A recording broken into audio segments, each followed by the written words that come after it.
right now on President's Day, Monday, February 16th, from the great city of Austin and Phoenix, Arizona. And we are here to start to preview the entire NFL offseason. We're going to be giving you a little bit of a picture of where teams sit as far as salary cap, all of the free agents and names to look out for on the move potentially. Also, recapping some cuts that happened today. Tyreek Hill and Bradley Chubb cut from the Dolphins, so they are already making big moves there with Jeff Hafley. Then we're also going to recap a little bit of All-Star Weekend for the NBA, talk about some of our favorite movie trilogies of all time. Definitely don't want to miss out on that. So got a great show for everybody coming up here, but we've also been doing a little bit of traveling this weekend. You explored a little bit of Arizona, going to, was it the oldest saloon or one of the oldest saloons? It was the oldest stagecoach in Arizona. It's one of the oldest saloons, 1904, Tortilla Flat. Really, really cool. It's like the traditional desert vibe, something that you would see like if you're on your horse in Red Dead Redemption. It was like that kind of town. There's on my way there, there's this place called Goldfield, which is an old ghost town that they renovated and they do like shoot skits basically.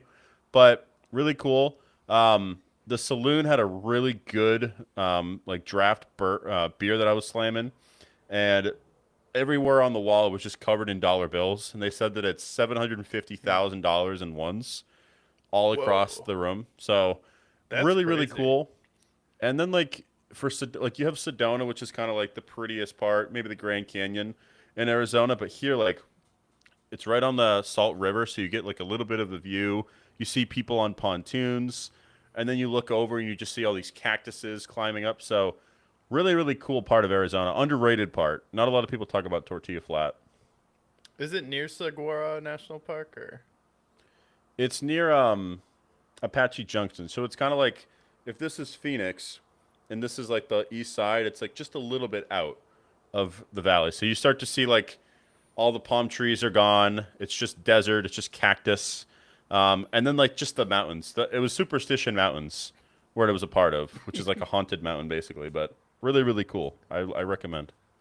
Yeah, no, there's definitely some haunted stuff out there, especially with everything that happened with the Native Americans. It's called Apache Trail, so I'm sure there's some atrocities committed there and some looming spirits haunting there. But that sounds cool. You said they do like, is it like Western reenactments or they do like shootouts? That sounds Yeah, fun. they do like Western reenactments. And then like there's country stores with like this is like the root beer that I got from it, just like this old timey root beer type thing.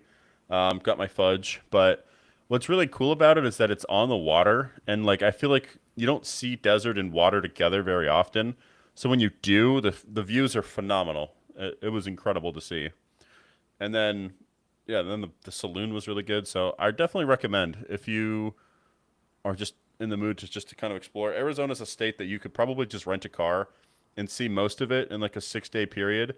But what you'll see is just like these random towns like Tortilla Flat that just exist with nobody really in mind. It's just kind of like old Arizona history that are just kind of squandered there.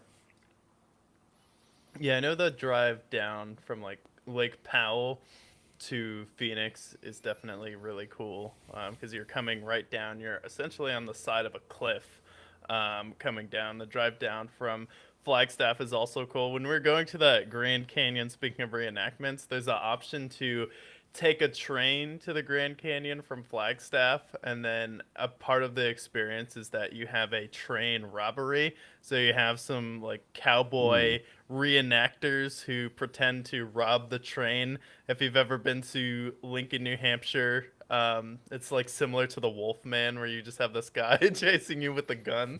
So I'm sure like a lot of parents like book this, and then their kids start crying like, "Oh my god, they're trying to rob the train."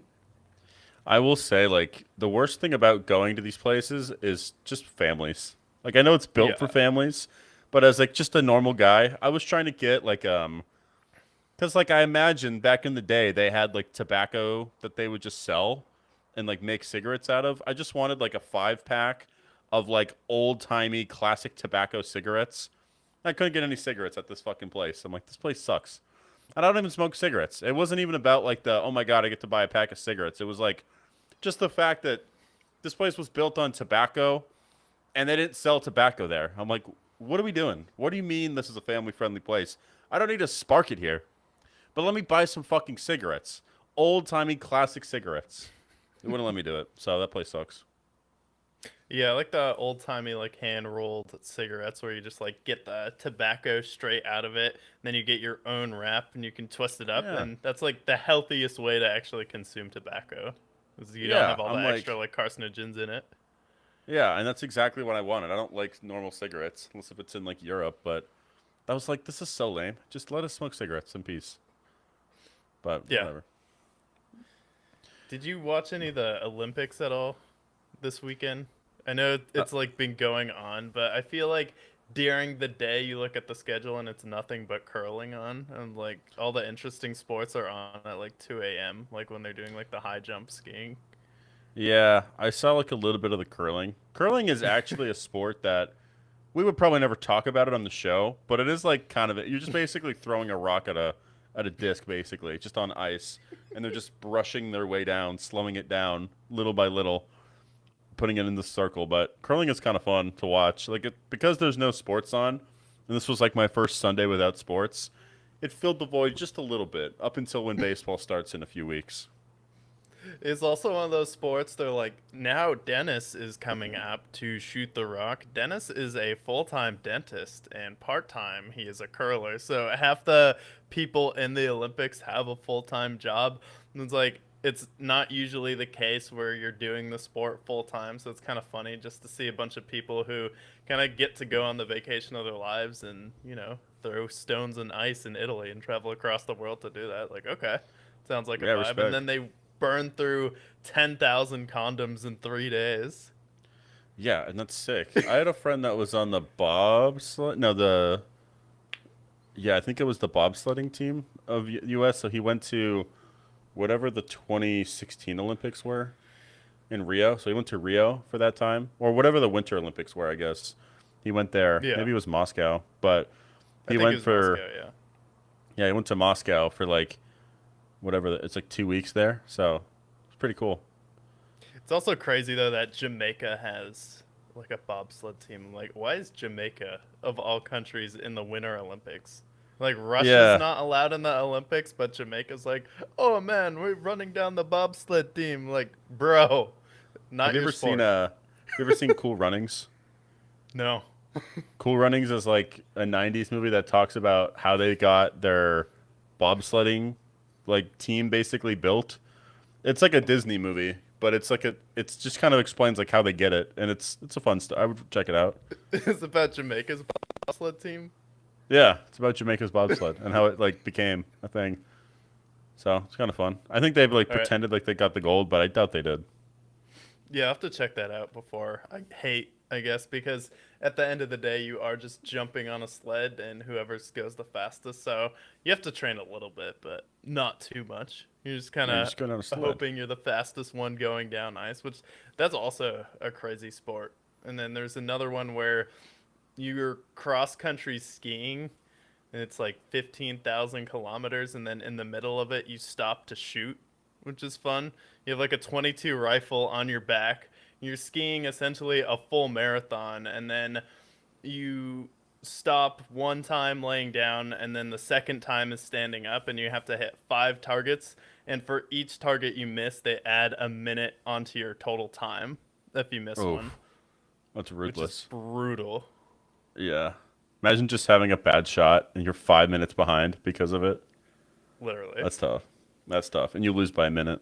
That's tough. But it's the first season without, it's the first full week without football. You went to Salt Lake, I went to Tortilla Flats, but the NFL free agency is fast emerging. We only have a couple more weeks before we're going to start to see some big signings, but we'll go through the available free agents, the salary cap for each of these teams, who's the best positioned to make a big splash. I know, for example, the Titans have over 100 million in cap space. The bald-headed Assassins are soon fast approaching the AFC South, so we'll go through all that and who's available, who makes the most sense where. Yeah, let's start with the salary cap, and then we can get that in front. And then as we go through the free agents, people can start to put the pieces together there. So you have the salary cap pulled up in front of you. So right now, I guess let's start. Should we start top to bottom and go through Yeah, those? let's do it. So the first three teams, we have the Titans with 104 million, and then the Raiders with 94 million in cap or 91 million, Chargers with 82 million, and the Jets with 79 million, Commanders with 74. Scarily enough, the Seahawks at number 6 have 63 million dollars in cap space. $63 million at number six. Dang. Yeah. And do they have to like pay anyone big this year at all? They got to pay Kenneth Walker and Leonard Williams, but for the most part, those are the big signings, and I think they're gonna probably let Kenneth Walker walk, is my guess. Yeah, Tennessee's in prime position. If I'm Tennessee, I try and go after probably Kenneth Walker. And then if I can reach out to Tyreek Hill, maybe also go aggressively after George Pickens. If that doesn't work out, get Alec Pierce and then also draft someone. Tennessee Titans with that cap space are in position to take a look at what the Patriots did. And if they can hit on all those big guys, Brian Daboll, still, I feel like a respected offensive coordinator in the NFL, Robert Saleh, should command a lot of respect. And then, I mean, you have 9 bald head coaches, which is a record. Somehow he managed to get an entire staff of bald coaches. You also have a new logo coming into the season with the most cap space. So, I mean, I guess redesigning the logo, maybe does that free up a little bit of cap space as well? I would say so, and I kind of like it. It looks kind of Oilers built, which is kind of cool. Tennessee, like I feel like their logos and usually their uniforms are kind of lacking for me. So hopefully they get some new jersey designs. It makes it look a little bit better. But if they can like remake the Titans and make them look a little bit cooler, then I would be interested in seeing how they glow up, especially with what they're positioned to do. 104 million, you can throw 9 or 10 million at Kenneth Walker per year. Get Kenneth Walker, who just had the playoffs of his lifetime. He doesn't have to be behind Zach Charbonnet. If you want to cut Tony Pollard, you can upgrade your running back and pay maybe an extra 2 or 3 million to get an actual stud running back at Kenneth Walker. If I'm the Titans, that's the first guy I call.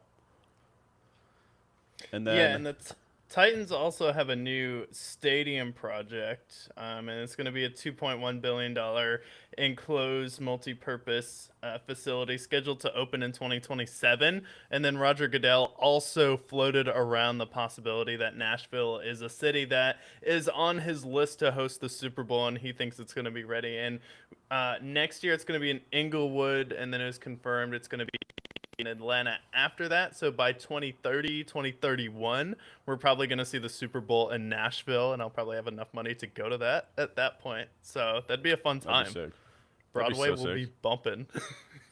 Yeah, halftime show they have like Zach Brown band or like Probably Shabuzi, to be honest. Shabuzi, Luke Combs. They could do there's a number of people they could do. Post Malone even. Post Malone could probably do it. He'd be down. Has he done the halftime show yet? I feel like I remember No. him doing it, or has he cameoed on the halftime show? I don't even know if he cameoed, but he would be somebody that would fit the halftime if they want somebody who speaks English, which I know a lot of people were whining about. Yeah, as long if it's Jay Z still doing it, probably not. Though. Well, I saw that they removed him after the halftime, so he won't be in charge of the halftime anymore. Yeah, it's probably because he's. Imagine being in both the Diddy files and the Epstein files. Like, what kind of work are you putting in there? Like, that is some great networking. Yeah, I would say so. Some other teams with cap space here. We have the Bengals at 54 million, Rams at 45 million, Steelers at 45, Niners at 42, Patriots at 41, and then from there it just kind of winds down. Cardinals have 39, Colts have 35, and there's some maneuvering. Like we're gonna see some teams clear up some space. Like this one doesn't show the Dolphins, who just freed up money with cutting Tyreek Hill. They just cut Bradley Chubb, and if they do it after June 1st. They're going to save 20 million cutting Bradley Chubb, and it doesn't show me with Tyreek Hill, but definitely freed up some cash there for the Dolphins. So Dolphins, it looks like they're just trying to retool, maybe tank a year, draft a quarterback next draft, move on from Tua most likely. So Dolphins have about 3 million now after the Tyreek Hill cutting. With Bradley Chubb, it's going to be around 23. So start to cut some people. Expect to have a pretty rough start to the season, but start building something with Jeff Hafley. Yeah, and so if they cut Tua, um, or trade him before June 1st, um, they would have a dead cap of 45.2 million in dead money, and then that would mean 11 million in cap savings. And then but if they, yeah, that's if they trade him before, and then they could also try and find someone to pay his $54 million fully guaranteed for 2026. But if they just cut him after June 1st, they could save up to $11 million in cap. So if I'm the Dolphins, honestly, I would probably just cut Tua. I don't see him as a quarterback you're going to build with long term. I think Mike McDaniel's already got the best you're going to see out of Tua. So I would probably try and find a trade partner for him. I don't know how much other cap space. And then you look at a team like the Cardinals, you have Kyler Murray, who's getting paid top five money in the NFL. So that's probably someone they're going to look at moving. But at the end of the day, it's going to be who would want to take that contract. Yeah, I don't really know who would take that contract. The Cardinals are really the only one where you could trade Kyler and Tua 1-for-1, and maybe with some pick swaps, maybe then. But you have the same problem. You just have two bad contracts. Other than that, like the Browns can't afford him. Commanders don't want him. Vikings maybe. I know Kyler has said that he wants to play for Minnesota if he's traded. So maybe it's the Vikings want to move on from 9 and take a chance on a quarterback. The thing is like you didn't sign Sam Darnold. He just won the Super Bowl because of it. And because you didn't want to pay him, you kept 9. 9's been bad for you for the most part. And you're going to go in and install Kyler Murray, who you're going to get for $50 million a year instead of Sam Darnold, who you would have had for 35. Like, it's a costly mistake you made there, Minnesota. Yeah, I don't know how much, like, I feel talent wise, Kyler Murray is better than JJ McCarthy, but I do think JJ McCarthy does care more than Kyler, and he showed some signs of progressing. So if we can get him a run game full time, draft a running back next year, have a solid offensive line to take some pressure off him, I do think JJ McCarthy can develop into a better quarterback. Sometimes it takes a little bit of time. Last year was his first kind of full season, and he was still banged up a little bit, but you'd still be bringing in the same type of problem with Kyler Murray. So, yeah. And then any other team jump out for you as far as salary cap availability or lack thereof right now? So for rough salary cap scenario, it's the Chiefs. The Chiefs have negative 55 million in cap space, so they're Negative screwed. 50. So that's a tough one. So that's where we see, like, for example, if they were to cut Chris Jones, well, Chris Jones isn't really a good cap relief here, but like for example, some of the biggest savings they can do is if they cut Jawan Taylor, they'll save $20 million.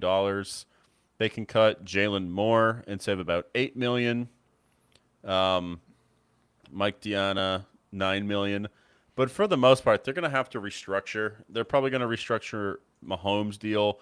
You can free up to 44 million if you restructure his contract, and if you restructure Chris Jones, that's another 22 million, pushing it down the line. But other than that, the Chiefs they can't really do much this offseason with their What is salary cap Travis scenario. Kelsey making?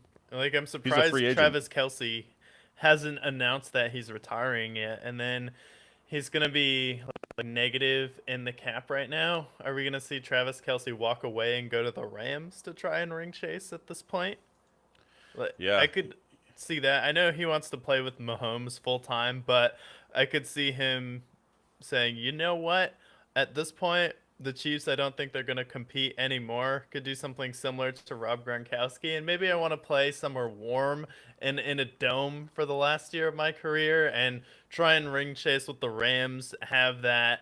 rapport with Matthew Stafford and then give them one extra weapon. Maybe he can give them some extra leadership or extra boost. So I could honestly see Travis Kelce walking and going to the Rams in his last year. And I don't think that's something that people are talking about. They just assume, like, oh, yeah, he's just going to stay with the Chiefs for his whole career. It's like, well, how many more hits does he really want to take in sub-Saharan temperatures? Yeah, and he's going to be 37 this year too. His contract, you'll probably pay him about 10 million. For Travis Kelce, like you can either walk away now as arguably the best tight end in NFL history, if not like top five. Spend your entire career with the Chiefs, or ring chase somewhere else. I don't know if he's a guy that would want to ring chase at this point because he's already won three Three. at this point with the Yeah. Chiefs. So like going out and getting like how would his legacy change if he has three or if he has four? I just don't know if it's going to change his legacy at all because Gronk won four. But other than that, like there's no other Travis Kelce. He's just not the same player he was a couple of years ago. For me, the best case he can do is just I think he should just retire at this point. He turns 37 in October, and this past year he had the lowest receiving totals ever in his career, even playing a full 16 games. So I With think it's no time. receivers really taking the targets away from him either. Yeah, and he only had 60% of the snaps too. So like it's a rough sight. I would prefer he just walks away rather than being that guy that just keeps playing for the sake of playing. Like longevity stats he already has over Gronk. There's really nothing he can do to elevate him to being the number one tight end of all time. You could argue he already is the number one of all time, but like I just wouldn't. I just would just retire gracefully instead of ruining your legacy in some capacity. Yeah, unless the Chiefs have an incredible draft and hit on a couple picks, and they would need to hit on like three or four key pieces on offense because their defense was still good last year. I can't see the Chiefs suddenly snapping back and then rising to their top of the division and being really good again because I think the Chargers should be better next year if their entire offensive line, doesn't die. That would help, if Justin Herbert's not running for his life the entire game. Say what you will about him in the playoffs, but Burrow has had a lot of issues with his offensive line, and then the Raiders are coming. I think Clint Kubiak is going to really elevate Ashton Genty, especially with what he did with Kenneth Walker this year and the combination that he already has with Michael Mayer and Brock Bowers. And then he's going to be able to have the number one overall pick and hopefully get his quarterback. So I don't think the Raiders are going to be a team that's also going to be a slouch. And then what was the Raiders cap? Because they might trade Crosby. And there's a rumor that Crosby told Tom Brady that he wants out of the Raiders, and then Detroit and then also Dallas are two leading contenders for potentially trading for Max Crosby. I know Yeah. those are rumors swirling, but he's someone who always comes up in trade conversations, but it seemed like them deactivating him at the end of last year really upset him and the fact that they haven't been able to compete. But he's also one of those guys that as soon as he leaves, the Raiders are suddenly going to be good. And I think he does like staying in Vegas a lot. So I do think a lot of that is just hearsay and the media trying to create narratives if we're playing devil's advocate. But what do you think overall on just the rumors about Max Crosby? Do you think some of it is just him being frustrated at the end of the year, but he'd actually like to stay in Vegas and give it one more shot? I think he wants to win. I mean, he's been with the Raiders now for almost a decade at this point, and they've made it to one playoff appearance with Tarek Carr.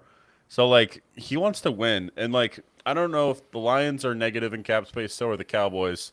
A team that he's also mentioned interest in is the Patriots, who have the draft capital and the salary cap to do so.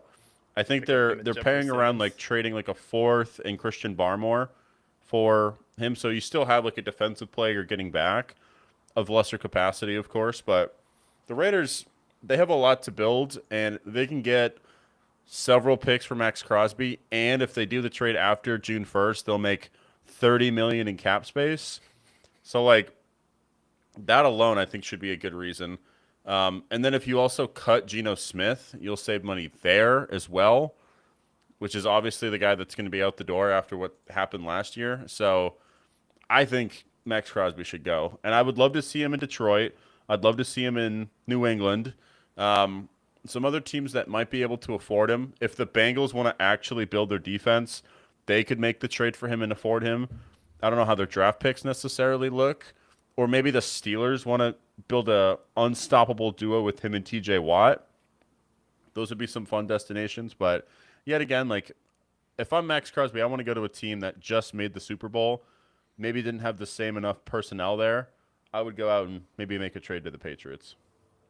Yeah, I think the Patriots would be a good trade, especially I think Robert Kraft does want to see this team win, especially breaking the franchise record. So I could see the Patriots. A lot of people said Detroit and Dallas, but you point out there's just not enough cap space there. And then you also mentioned teams with cap space like Seattle also has the cap space to do it. So if he wants to go ring chase, like Seattle could also add even more passing there, especially if DeMarcus Lawrence, he's getting a little bit older at this point. So you replace an aging DeMarcus Lawrence with Max Crosby, who's going to be slowly coming out of his prime over the next few years. So if you let Kenneth Walker go to free up cap space to pay Max Crosby, and then you draft a running back in that offensive system, then I think that would be a great fit with Mike McDonald's defensive system. Yeah, and I'm trying to see. He went to Eastern Michigan. So Detroit is probably where he would want to go the most, just given his ties there. I know he wanted to be drafted by them in 2019, but he was taken by the Raiders instead. But 7 seasons, he's been a Defensive Player of the Year candidate pretty much every single year.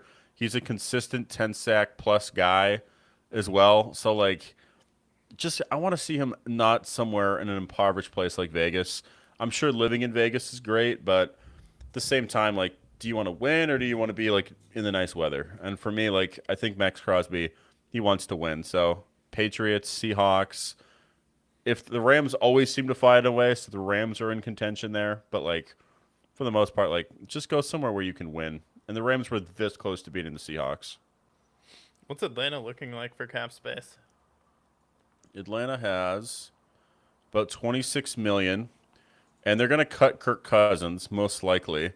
And cutting Kirk Cousins is going to save them about 2 million. They could also make some other cuts if they need to, but they have enough to take on his contract. And that's been their biggest problem. They haven't had a pass rush probably since the Super Bowl. Yeah.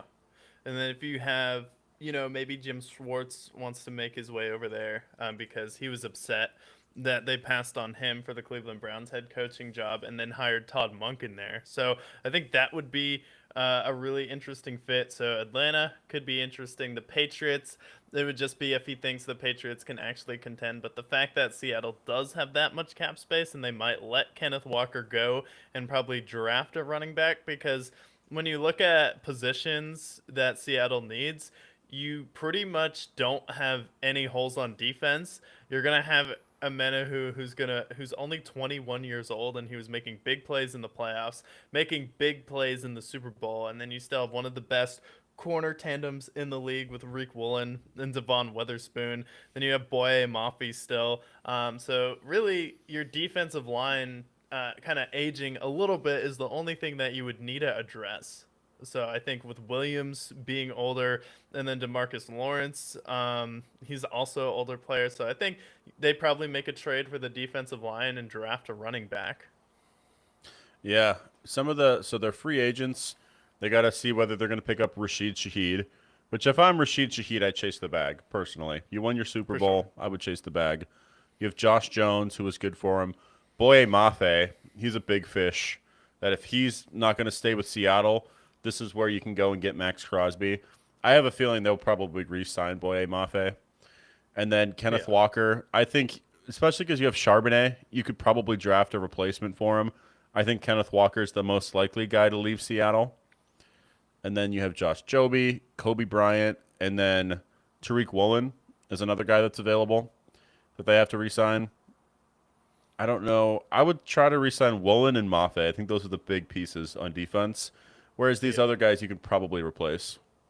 Yeah, because signing a running back to max money always works out, right? right? That's a Yeah. great trend in the NFL. Anytime you sign a running back to top dollar, you always return to the Super Bowl and come back, even though it's one of the easiest positions to replace. But at the end of the day, you could look at it like, well, that's really the only reason why we were in the Super Bowl and he won the Super Bowl MVP. So that Yeah, I would mean, be a tough decision for Seattle to make, especially like you do have Zach Charbonnet, but Zach Charbonnet also tore his ACL. So that's something you'd look at. So unless you're really confident in who you're going to draft at the position, you're probably going to wait into the offseason. And I could see them potentially tagging Kenneth Walker if I'm Seattle, and that's what I would do personally. And I don't like that the salary, that the salary tag exists or the franchise tag exists, and it's usually used on wide receivers and running backs specifically, famously on Le'Veon Bell, just because they're like, well, we don't know how long you're going to be good for. Running backs typically burn out in the fastest position. So if I was someone who's in the front office, I potentially would look at just tagging Kenneth Walker. And then if we feel confident in who we drafted at running back and he's playing well in practice, okay, we'll explore a trade as well. yeah. My one thing I'm worried about is like if they tag him, what is the franchise tag for the running back position? Because they might have to pay him like $15 million, and I'll look that up right now. But so they'd pay him about 14 million if they tag him. Um, but it looks like the Seahawks are notorious for not using the tag, so it seems like they might not use it on him. But if they were to use the tag, maybe Boye Mafe would be more fitting for it. Um, for them, like they have like the Jeremiah Loves of the world that may be available. They have a pretty good running back class ahead of them. And I felt like with Zach Charbonnet, if you have Zach Charbonnet, maybe you sign like a veteran running back to pair alongside him, like a Samaje Perine maybe. I think they'll be Derrick fine. Henry. Like Derrick Henry, even yeah. Like there's enough people there. Where Kenneth Walker, he's 25, he's gonna want to get a big deal, and I feel like what the Titans offer him, there's gonna be so much more that I would just take the Titans. Yeah, especially like down the road with Kenneth Walker, the thing you have to think about and plan for the future is going to be you're going to have to pay Jackson Smith and Jigba a lot of money. All of it, literally all the money. Yeah. He's And gonna. I mean, two, if you also go ahead. well, like if Justin Jefferson got 40 million, just given the contracts, they're gonna pay him like $45 million, most likely. Maybe 50. Maybe 50, depending on when they sign him. Like JSN is what, year 4 now, so he's gonna have to get paid soon. At this point, he just had the best season arguably ever, at least in the last few I years. think So that was just year 2 for him. I'll look it up. But either way, usually these contracts come after year 3, just about. So let me see. So he's in year 3. So next year will be year 4. So this is when they're gonna pay. Like they gotta pay JSN because his contract's up. They could take the 5th-year option out on him, but they should just sign him now. He's fucking 24. He just turned 24 on Valentine's Day. He just had the best season ever. He's a Super Bowl champion. Like I would just lock him up now. Have the best receiver in the NFL. How crazy is that he did all of that at 23 years old? As Yeah. the best wide receiver in the NFL, and he was out there cooking everybody this season. Y'all were out there getting cooked by a 23-year-old in the NFL. Like, you see this in the NBA. It's when players typically enter their prime, but you don't hit your best year till you're like 25, 26 years old, and that's when you really come into your own. So they're going to be really good for a long time. And then the other thing they do have to think about is like Cooper Cup is probably aging a little bit, even though he was probably your best receiver in the Super Bowl for you, and then Rashid Shaheed leaving. So yeah, Seattle's offseason will definitely be interesting there. Anything else that jumps out to you when you're looking at these salary caps? Yeah, I'm curious. Every single year, it's like the Saints do these gymnastics to have salary cap, and now I feel like they're in a position where they're almost out of salary cap hell. They're still over salary cap, but it's only 6 million compared to like I remember last year we were previewing it, and they had like $84 million below the salary cap. Like it's always just the most insane shit with the Saints. Now it looks like they're finally in a manageable area. Maybe like potentially we'll see Cam Jordan retire or eventually just be cut. Taysom Hill Demario Davis, like these guys that have been there for eons at this point. Maybe it's their time to leave. Alvin Kamara, he's a big guy that I feel like could get cut. At this point, you would save about $8 million cutting him, and you'll be in a position. I just like last year, how I kind of mentioned Scattaboo a lot in the draft. Jeremiah Love is who I love in the draft, and maybe it's because I watched a lot of Notre Dame games this year. But Jeremiah, if they can draft Jeremiah Love, he is going to be an Alvin Kamara, a Bijan Robinson type build. He's going to be a freak, and that's why he's going top 10 most likely. Yeah, also every single year of Taysom Hill's contract was voidable when he signed it. Like he signed I remember when Travis Kelsey and Jason Kelsey were reacting to it, and they're like, "Yeah," or Travis Kelsey was on Pat McAfee, and they're like, "They just gave Taysom Hill $140 million." Like, what? 140 million for Taysom Hill? It's like, wait a minute, we're looking at it right now, and every single year of the contract is voidable for Taysom Hill. Like, okay, so if you want to save a little bit of salary cap, I would do it. The problem is it might be the worst thing that happened to the city of New Orleans since the hurricane.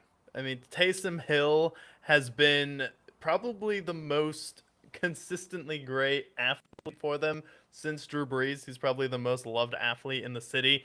For sure isn't Zion Williamson. The Pelicans aren't moving the city at all. So now the entire city, like, their guy is Taysom Hill. So it would definitely be a sad day for New Orleans if Taysom Hill walked. I would agree. The thing is Taysom Hill. Guess how old Taysom Hill is. I'm curious if you'll be able to guess because he's a lot older than you think he is. 34? He is 36 years old. 36? Taysom Hill is 36 years old. He's played 9 seasons in the NFL. And was he in Canada before? I believe so. But, I mean, he's been consistent. 2025, though, he has 100 rushing yards and 93 rushing yards. And he didn't miss a game. He played 13 games this year, and he played 18% of the snaps. So, like, Taysom Hill, for a guy that you could cut and make and save some money there, like, I think you do it, most likely. You could cut him and save $6 million, and you would officially be over the cap for the first time ever. I'll say this right now. If Taysom Hill gets cut, what he needs to do is become the GOAT of the USFL. If you want to make that league legit, what you need is Geno Smith, Jameis Winston, and Taysom Hill. You want to make like the kind of minor league NFL, start paying them a little bit more money. You have to spend a little bit of money to make money, right? That's what everyone who makes money on investments will tell you. So what do? You call up Taysom Hill and say, do you want to become the GOAT of the USFL? Like, actually, maybe I do. And if he played in that league, he would be amazing. He's going up against people like Paxton Lynch. If you watch those games, Trevor Siemian. The offense is abysmal. Like, none of these teams can score. No one wants to watch minor league football where it's like 13-3. Like, I'm sorry, that's just not an entertaining product. So if you get Taysom Hill out there, he's like running a little bit, he's throwing on you a little bit, maybe he punts a little bit as well, he's kicking extra points for you, maybe he coaches the team. See, I think the best way that they could make the USFL great is that you make Taysom Hill play every position. Make him the kicker, make him the punter, make him wide receiver, quarterback, running back, tight end. Taysom Hill. He can block at the same time. Maybe he can even be a Trevor or a Travis Hunter build. Maybe be a corner at the same time. Like, Taysom Hill is the Swiss Army knife of average position play. Like, anywhere he goes, he can be an average tight end and be good wherever he is. He could be a Hall of Famer in the USFL. Wherever they are, the San Antonio Armagades, whatever they're called, he would be a local legend. That's where I feel like minor league football would thrive, is that you don't need like this massive brand of talent. You just need like Hall of Gooders. You need guys who everybody just loves unanimously. Tommy DeVito, prime example, another guy that would thrive. Josh Dobbs, another legend. Gardner. Throw in, Gardner Minshew. Maybe you call up old guys like Mark Ingram, give him a chance. Melvin Gordon, give him a call. Like, just get these old legends out here. You have to make it like give them like some legit money. So like even if a player retired, it's worth it for them to play. And then you have to make it a legit opportunity for a tune-up experience for someone like Mac Jones to go in there and light it up and potentially get a contract in the NFL. So I definitely think that'd be a good idea. You should do a Madden season though, where you do like make a franchise called like the Tuba City Taysums, and then do an entire Madden team of Taysom Hills. It's like I auto would do that. generate a 56-man roster of Taysom Hill. We would win every game, just so you know. That would be incredible. Outside of the Saints, though, the Chiefs worry me. Outside of that, I mean, the Rams have a bunch of cap space. They're always aggressive, so it's going to be interesting to see how it goes. I think the Bucks are going to have a lot more cap space. They have some big decisions to make with what they decide to do. They probably have to decide to move on from Mike Evans, most likely. Chris Godwin is most likely to be cut. So there's some tough decisions to be made for the Bucks. That's the last team I'll shout out as far as tough decisions to be made. What about the Bills? The Bills are negative 12 million in cap space. I remember, I think it was 2 years ago where they had to just cut basically everybody. So some guys that we are probably going to see go, Dawson Knox. You saved $12 million cutting him after June 1st. Teron Johnson, he's probably out the door. He saves about $8 million. They are negative $12 million in cap space right now.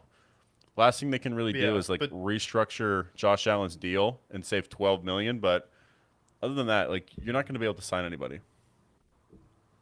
yeah, so Curtis Samuel can be cut for 6 million in cap savings, and that would be like a pretty straightforward bet, just cutting Curtis Samuel. And then if you release Dawson Knox, it would be 9.7 millions in savings prior to June 1st, or 12 millions in savings post June 1st. So you could easily put yourself in a plus position for the salary cap for Buffalo before restructuring Josh Allen's deal, just by cutting Dawson Knox and Curtis Samuel. And Curtis Samuel, like, he doesn't do too much for you. He doesn't really move the needle.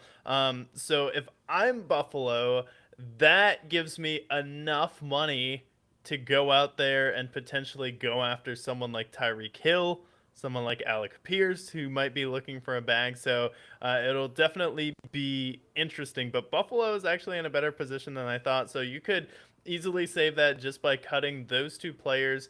Dawson Knox after June 1st, that's $12 million, puts you even. Then you save another six by cutting Curtis Samuel.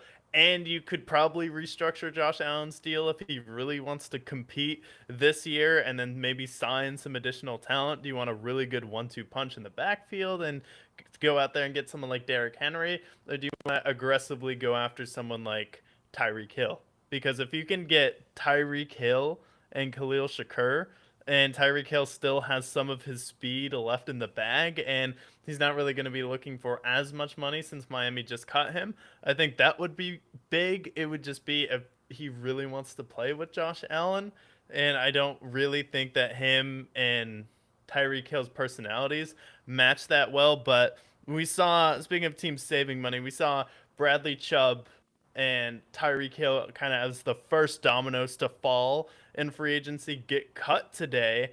And then if they cut Tua, they could also have $11 million in cap savings, or they may try and trade him. But overall, do you like where Miami's going as far as their direction so far?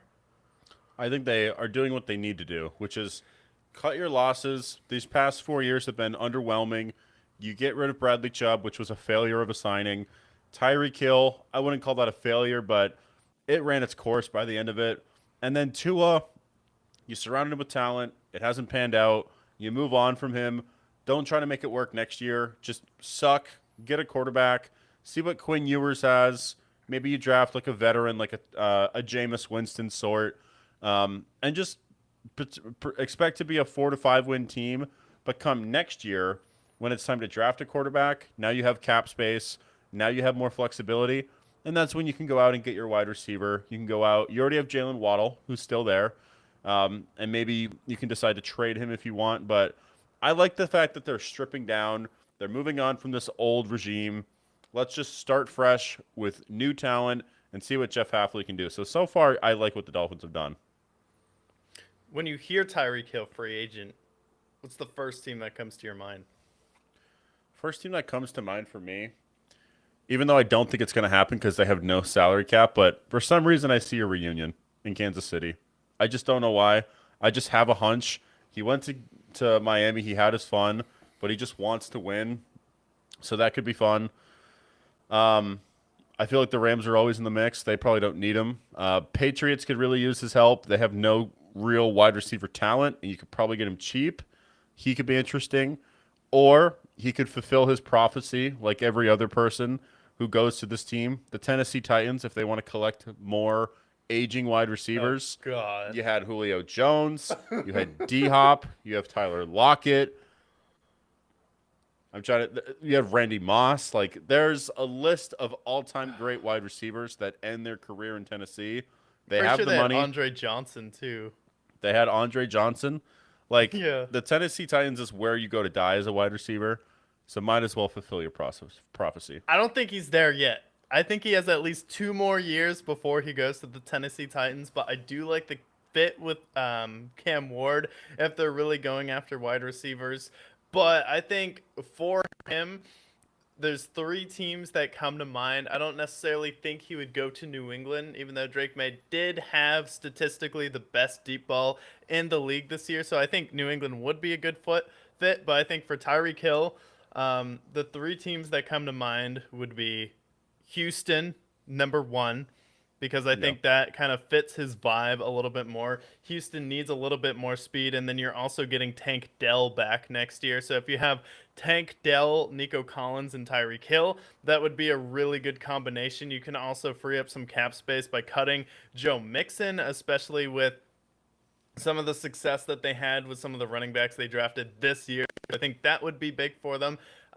Baltimore, I think him, Lamar, and Derrick Henry would be a really good combination. You kind of have him as the de facto number 2. So you put a lot of speed around Lamar Jackson, and that opens up the field where you already have to think about Derrick Henry being one of the best running backs in the league at age like 34, 35 at this point, and he still played really well last year. You have to think about Lamar Jackson running. And then you also have Lamar Jackson, who had one of the most efficient quarterback years of all time. He had a top 5 quarterback season ever 2 years ago. You have Zay Flowers, who is still there, and then you add Tyreek Hill to that mix. I think that would be big for Baltimore.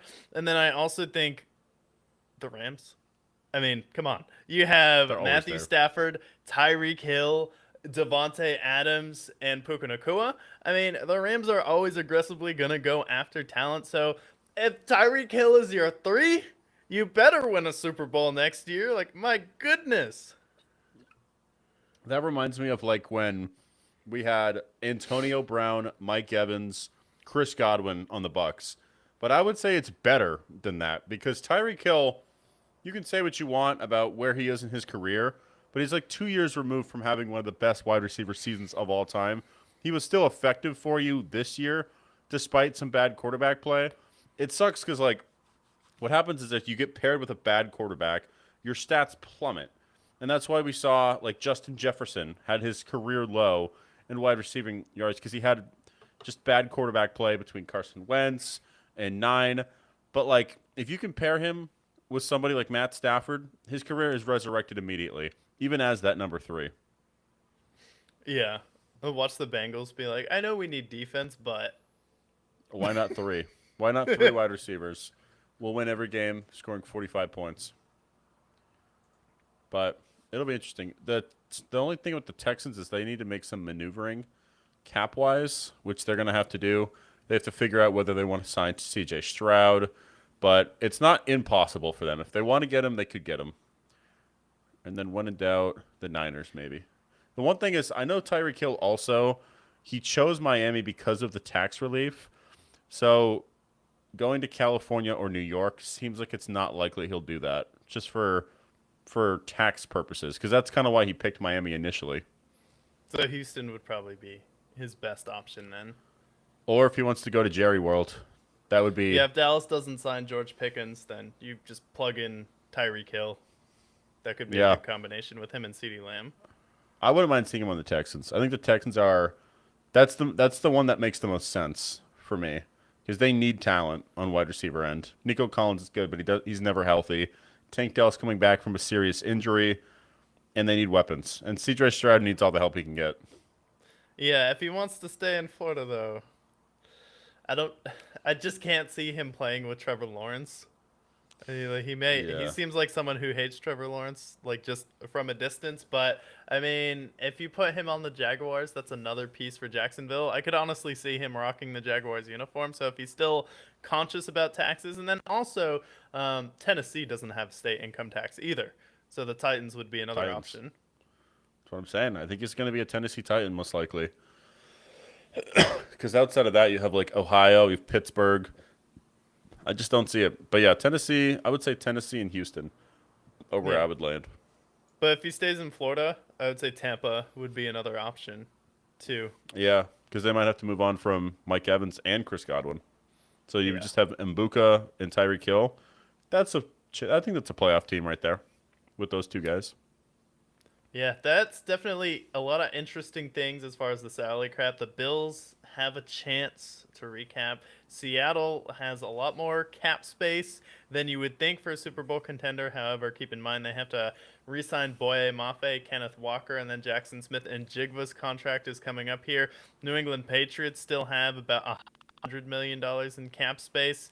The Titans have the most cap space in the league, and then you have a lot of teams who can make some maneuvers like the Steelers to free up some cap space as well. So a lot of interesting things coming into the offseason here, but let's kind of go over the top. Let's go like probably 30 free agents in the league, run through them, and then give our opinion on if they should stay and if they leave, where they should go to chase the bag. All right, so we already talked about Tyreek Hill. Another big fish is Trey Hendrickson, who famously held out last year. Will the Bengals finally sign him? They can afford to do it now a little bit more. But Trey Hendrickson, edge rusher. If I'm the Patriots, I look at Trey Hendrickson very closely. If I am the Seahawks, if Boye Mafe doesn't work out, I take in Trey Hendrickson. Um, make that Texans defense even more dangerous. And then when in doubt, I'm just going to throw the Rams in pretty much every mix because they're just aggressive like that. Yeah, throw the Rams in there, but this is a player I feel like the Bengals have to re-sign at this point. Um, I mean, your problem last year was defense. You need all the defensive help you can get. So, unless you feel confident in your draft this year, you probably have to, again, push off negotiations until after April and wait till the draft. You probably tag him again to do negotiations. But I could definitely see a sign and trade scenario. But if I'm him, I still want to stay in Cincinnati if they're going to pay me. And then for the Bengals, I feel like this is someone that you need to resign. You're not just going to go out there and find another Trey Hendrickson. So for me, he should definitely stay and play with Joe Burrow. And the Bengals should definitely want him. Stop being Yeah. cheap. Now you can afford him. Like, you might as well sign him. So I agree. I think he should stay in Cincinnati. And then, similar to Tyreek Hill, Mike Evans is available. Does he stay in Tampa, finish his career there? Or do we see him go to a place like maybe the Chargers are interested in him? Maybe they want to pair him. They want to move on from Mike Evans, or Keenan Allen, bring in Mike Evans. Patriots are in the mix. Lions maybe want to add another piece. But I hope he just stays in Tampa. He's been with them for so long. Just keep him around. Maybe take a pay cut, but I don't know. Where do you see? Does Mike Evans? Is there any place that sticks out to you outside of maybe Tennessee? Yeah, outside of Tennessee, I could see New England, kind of just that New England to Tampa Bay pipeline because the Patriots are really an offensive line and two or three wide receivers away. And typically, how the Patriots do it is they bring in older, veteran wide receivers similar to the Tennessee Titans. And that's what they did in Brady's era, where kind of catch guys in the last 2 or 3 years, kind of looking for another ring. But I do think he's someone who wants to play with a great quarterback, but it would just depend on if he wants the bag or not. And the Patriots can afford to give him the best of both worlds, where Drake May statistically is the best deep ball thrower in the league last year. And then also they have enough money to really go out there and give you a bag. And then Stephon Diggs might be going to jail. So if you can target someone like Mike Evans, Alec Pierce, and AJ Brown to really fix your wide receiver room and potentially try and draft someone, I think that would be a good option for him. And then, every free agent we have to throw on the Rams because the Rams are always looking. So if they strike out on Tyreek Hill, I could see them taking a shot for Mike Evans. Yeah, I do think Mike Evans makes a lot of sense in New England. With like the Randy Moss experiences, the Chad Ochocinco's of the world, it makes sense there. So I agree with the Patriots there. Trayvon Diggs, he's a guy that got cut by Dallas. He played a little bit with Green Bay this past year, but Trayvon Diggs at one point was in the Defensive Player of the Year conversation just about 2 or 3 years ago. Right now, his market value is like 7 million. Not the highest market for Trayvon Diggs. If I'm a guy, Yeah. maybe we Here's don't a have a guy. lot of money and we want to make a big move.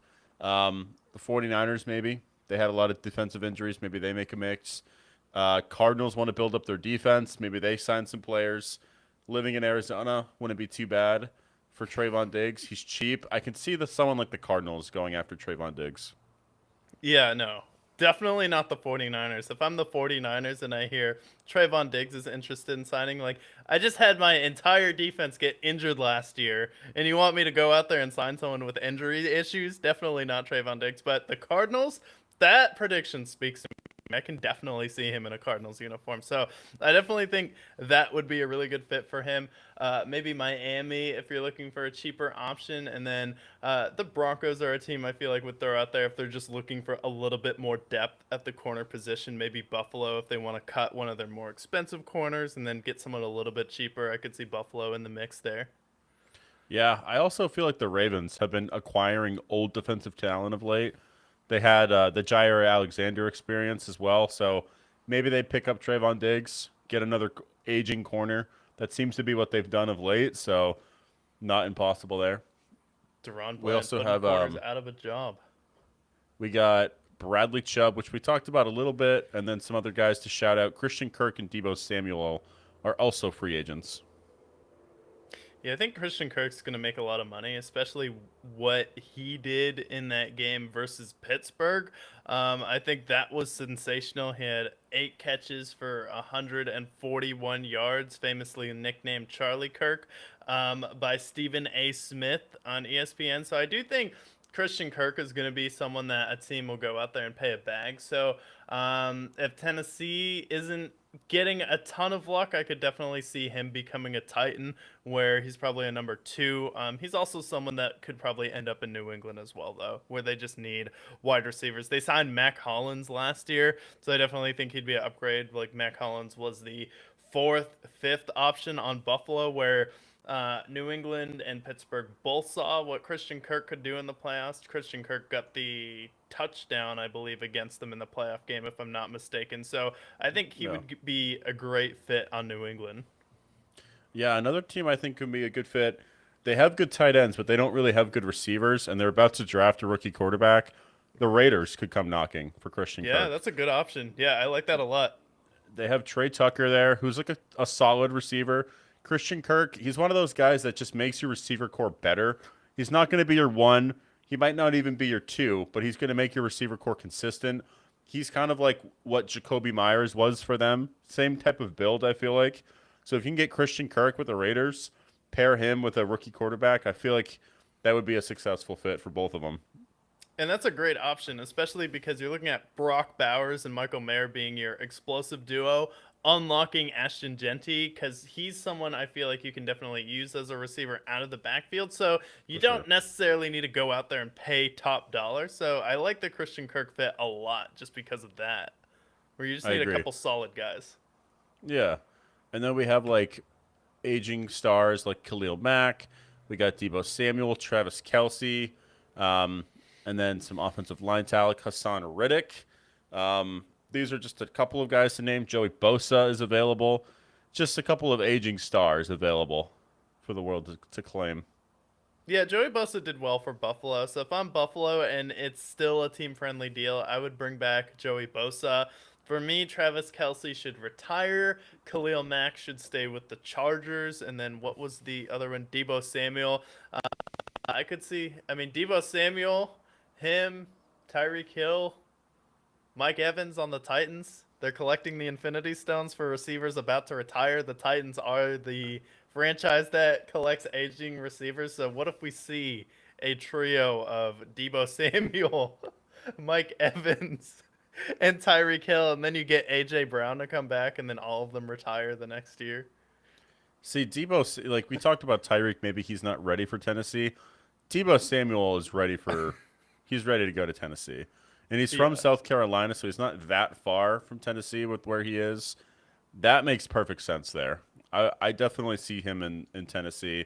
Maybe he stays with the Commanders if he so chooses. Commanders are still a hungry team, but those seem to be the most interesting. I could really Aaron see him in a Rodgers. Steelers uniform.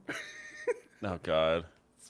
I'd hate that. Debo on the Steelers. I mean, that just makes Hi- sense, right? Him and DK, they're like the same player. They have the same problem, basically. They just disappear, and they're both getting older. Debo was clutch in the playoffs, though. To be fair. Yeah. We also have David Njoku. He's been with the Browns now for about 8 years. Solid tight end. I feel like he's always hurt. So I would just avoid San Francisco if I'm David Njoku. Yeah, I could see the Falcons moving on from Kyle Pitts and bring in David Njoku because you have that connection already with Kevin Stefanski if he still wants to play for him.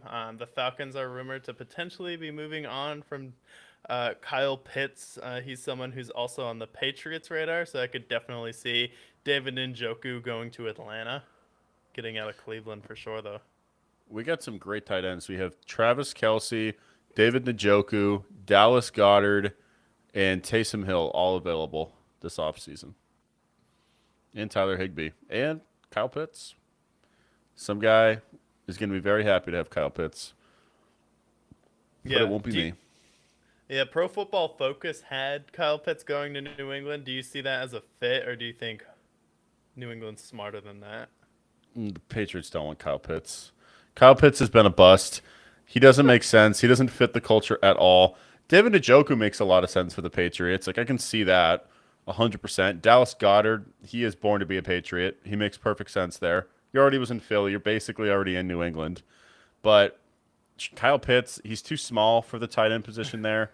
Like, Kyle Pitts would be a guy like maybe George Kittle retires. He makes sense in San Francisco, to be honest. I just feel like California, like that, maybe like that side of the country would fit Kyle Pitts a little bit more. Denver, if they want to move on from Evan Ingram, they take on Kyle Honestly, Pitts. the Jaguars. Yeah, Jaguars. I I can can see the see it. Jaguars being a team. They collected Christian Kirk from the Cardinals. They've just they had Evan Ingram for a stretch as well. They kind of collect these guys who have had potential but never really fully came into their own. So honestly, I could see him as a Jaguar. I can see that. And who's their tight end now? They have we'll have Evan Ingram now, but you pair him with Evan Ingram, that's going to Cole excite some Strange fantasy as guys. well was good for them last Yeah. year. Yeah, Brenton Strange is still there. So it could be interesting. I don't hate him on the Jaguars. I think with Jacoby Myers, you have Kyle Pitts there. Maybe you sign Christian Kirk again, bring him back. Then suddenly the Jaguars' offense doesn't look too bad. You have ETN, BTJ, and Jacoby Myers, Christian Kirk. I like that pairing. But that's kind of it. Free agency. There's a lot of older guys that we might not see signed somewhere, like the Bobby Wagners of the world, who's still playing. Levante David, will he be returned? Will somebody pick him up? Tyler Higbee, we might see him, the last of him, playing in the NFL. So there's some guys that we're talking about that we might just not see back in the NFL. Alex Anzalone, another free agent that could be gone. Yeah, I would hope Detroit picks him up, but I could definitely see another team trying to pay him a lot of money, especially Robert Sala as a defensive guy. The Patriots have Robert Spillane, so probably wouldn't go to him. The Rams, potentially. I could see picking him up, but Anzalone, I would hope, would be a Lion for life. I hope so too. He's been a legend for him. Do you see Aaron Rodgers going anywhere other than Pittsburgh? Yeah, retirement, hopefully. That's what he should do. If I'm Aaron Rodgers, I honestly sit out and wait for a quarterback to get hurt from a contender. if I'm him. I know it sounds morbid. I know it sounds bad, but if I'm him, I wait to see if someone like CJ Stroud's going to go down. Maybe Matthew Stafford, who has had some injury issues, goes down. Maybe you have Sam Darnold get hurt. So for me, if I'm Aaron Rodgers and I want a ring chase, if you're a veteran quarterback, this may seem like a outlandish strategy, but honestly, I think sitting out and waiting for a quarterback for a contender to get hurt would be his best bet at this point. Let's see what we have with Will Howard. You ran Mike McCarthy out of Green Bay. Mike McCarthy's an outdated head coach, so I really don't want to see him play there. He's going to go for his darkness retreat. So if I am the darkness speaking to Aaron Rodgers on his retreat, I say sit out, see if someone like CJ Stroud, Lamar, Drake May, Josh Allen, Sam Darnold, Stafford gets hurt, and then step in, and then you're the veteran quarterback who comes in and can save that team. But if it's not any of them, Indy, like Daniel Jones isn't the answer. Anthony Richardson still needs like 10 years to develop into a quarterback. So honestly, I just wait and see if a contender's going to pick up. And then if Indianapolis calls, I would say that would be the best bet for him as well. Yeah, I like Indy. I like the idea of him sitting out too because we saw with like Peyton Manning, right? He wasn't the same guy in Denver the last Super Bowl that they won. So if he can go along, maybe somebody goes down, he fills in, and he can win another ring. That would mean so much for his legacy. The fact that he can carry on, kind of follow a great defense. Like if, for example, Sam Darnold goes down, you go on that Seahawks team, or maybe you go to the Texans with C.J. Stroud going down. I feel like those two guys make the most sense. Jordan Love falls down. We see what happens with the Packers. Maybe there's a reunion there, but that could be an interesting side. But otherwise, I think he should just retire. He's had a long career. He is where he is all the time. I don't see that changing very much. Yeah, and I think, honestly, he played well last year, and I don't think he's at a point like a Ben Roethlisberger, a Drew Brees, or a Peyton Manning was at the end of his career. I don't think throwing was necessarily his issue, and he was essentially a mid-tier starter the past few years. I mean, 2024, he had 3,900 passing yards, 28 touchdowns, 63% completion percentage, and a 90 QBR overall. So I think overall, like, he's been a pretty successful starter. I still think the arm strength is there, and I don't think that was really the issue against Houston. I think the issue was he was going up against one of the best defenses in the league without a run game, with DK Metcalf coming off a 2-game suspension because he thought punching a fan in the face was acceptable after they paid him all of that money. And then after that, he was just hoping that Adam Thielen was going to step up for him, and his number one target was Adam Thielen going up against one of the best defenses in the NFL of the past 5 years in the playoffs for Pittsburgh. So, like, I don't think Aaron Rodgers was necessarily the issue for Pittsburgh last year. So if he can go to a contender where their quarterback gets injured next year and then fill in and go on a little bit of a playoff run, that could be a good bet, because I don't necessarily think Aaron Rodgers was as painful to watch as Big Ben his last 2 years, as Drew Brees versus the Tampa Bay Buccaneers, or Peyton Manning in 2015 when he went on a Super Bowl run. Like, Bo Nix gets hurt again. He goes to Denver with Sean Payton. Like, you don't think that's a team that could have some success in the playoffs with Aaron Rodgers if Bo Nix ankle isn't able to hold up? Yeah, I can see it 100%. 24 touchdowns, 7 picks, 65% completion rating in Pittsburgh. You go somewhere. I know he's always wanted to play for the Niners. Brock Purdy goes down. You want to play for the Niners. That could be fun, but ultimately, it remains to be seen. A lot of these older guys, we'll see if they end up even signing somewhere or if they just retire, but we'll learn all of these over the next few weeks as free agency begins to develop a little bit. Any other QBs that are free agents? Like, any backups or journeymen that could have an impact?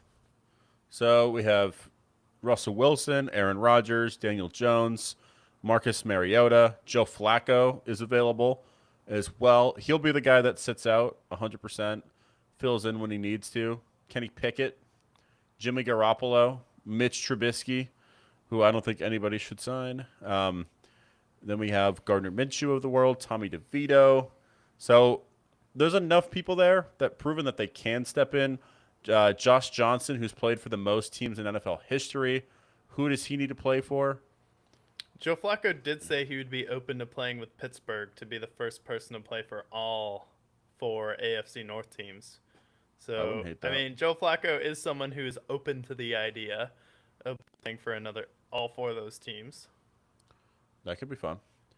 For Josh Johnson, he's played for Tampa, Cleveland, Cincy, San Fran, Buffalo, New York, Houston, Washington, Detroit, Baltimore, and then Washington again. So, where else does he need to go? Maybe the Chargers. He can be the backup for the Chargers. So, it Don't should be they fun. already have Heineken? I think he's gone now. He's a He's free gone agent. now. Yep. Should be fun. He's He should be another in player the, that needs to go to the USFL. yeah. Honestly, Receivers. Joe Flacco. I would love to see Joe Flacco light it up in the USFL.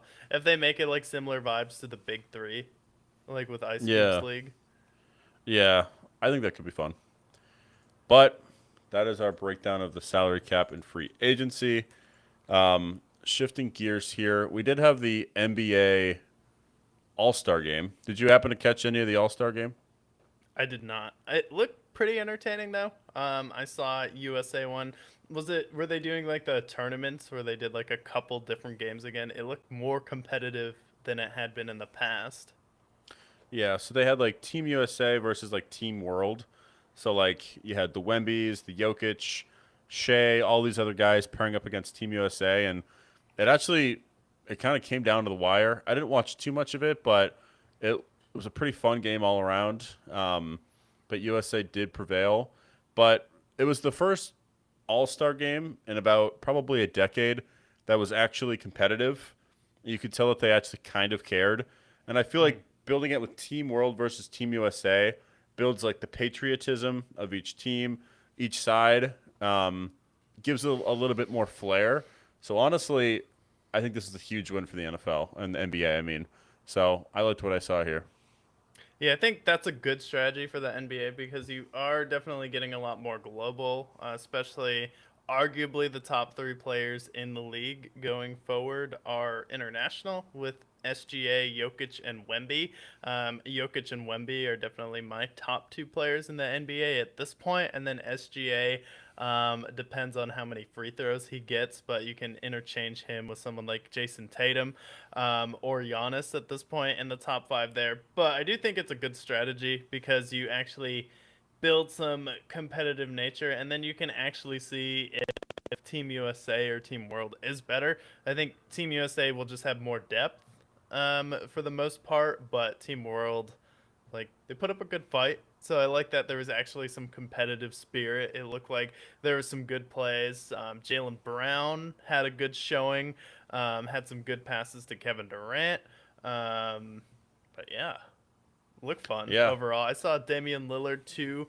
I I was shocked that he was competing in the 3 point competition, but I guess when you have an Achilles injury, there's not really much else you can do besides shoot threes. And he is now one of three players in NBA history to win three-point competitions. And it's kind of unfair that Dame was in the 3 point competition because that's really all he does when he's rehabbing. I know he's doing a lot more in training, obviously, and working up to returning for the Portland Trailblazers for some reason instead of a contender. But yeah, just seeing him come back and then win the 3 point competition, that's always been my favorite part of All Star Weekend. I believe the other one is Larry Bird, who won three-point competitions, and Larry Bird was doing it in jeans when he won it. And who's the third player? I want to say it was it Kyle Korver. I think Kyle Korver did it. Probably, yeah. I wish we had Sam Hauser though. I feel like Sam Hauser's been a little bit slept on. He's definitely someone who I would have liked to see in the 3 point competition this year. Yeah, I would have liked to see him as well. You could have seen like the Grayson Allens of the world. He's been good.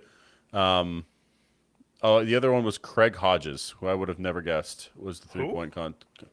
Yeah, he's a older player, Craig Hodges. I think he played in the Would he win 80s. this in the 60s? He looks very old. Let me look this guy up. Yeah, this is like an '80s player because he was. Yeah, let me look at this guy up a little bit.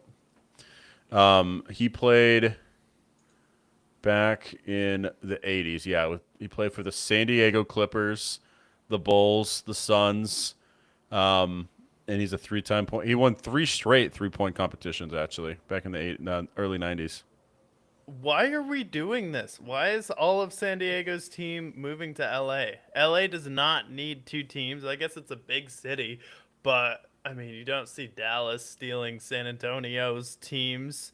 You don't see like Houston's teams moving over. I get San Diego's a smaller city, but now the Clippers move from San Diego, and then you steal the Chargers from San Diego as well, and then both teams move there, and guess what? They don't have a fan base.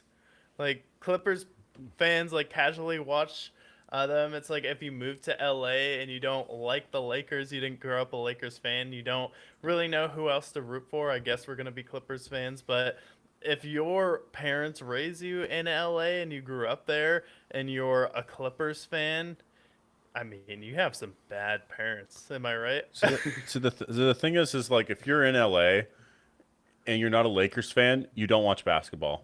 Because why the hell would you join the fan base of the Clippers for any reason at all? I don't care. You could be a Suns fan. They're fairly close. You could be a Warriors fan. You could be a Kings fan if you're so brave enough. But, like, nobody goes to LA and goes, yeah, I'll be a Clippers fan. Unless if you're just a nerd who has never seen the light of day. Because it's the same thing, like, if you go to New York and you choose to be a Mets fan. It's the same thing if you go to LA and choose to be a Chargers fan instead of a Rams fan. Like, it doesn't happen. You're going to be a Lakers fan because would you rather have the legacy of Kobe and LeBron and Wilt or Chris Paul, who just whimpered into retirement after getting cut again from the Clippers, and then I believe the Raptors cut him. Yeah, the Raptors cut him. Yeah, honestly, the So legacy of Kawhi has still been more interesting than Chris Paul. The fact that your best team of all time is virtually unplayable in 2K at this point now.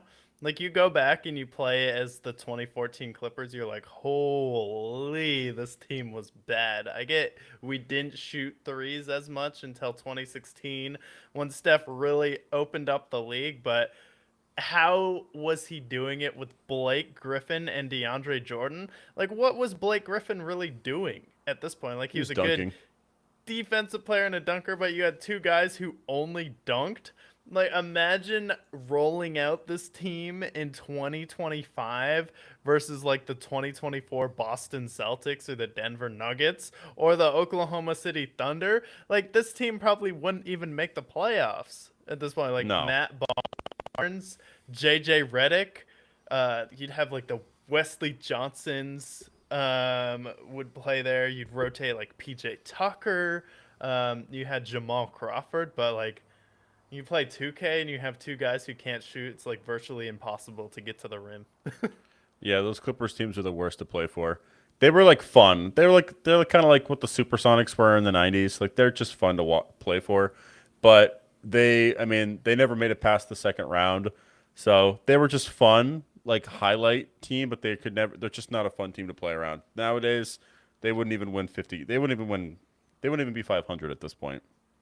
Yeah, I was always more of a Grizzlies guy. I liked Zach Randolph and Marcus All, Mike Conley, and Tony Allen on that team was fun. Then they had Rudy Gay, Torian Prince for a little bit. They actually made a conference championship and did this thing called getting past the second round of the NBA playoffs, something that the Clippers are not familiar with until they got Kawhi. Yeah.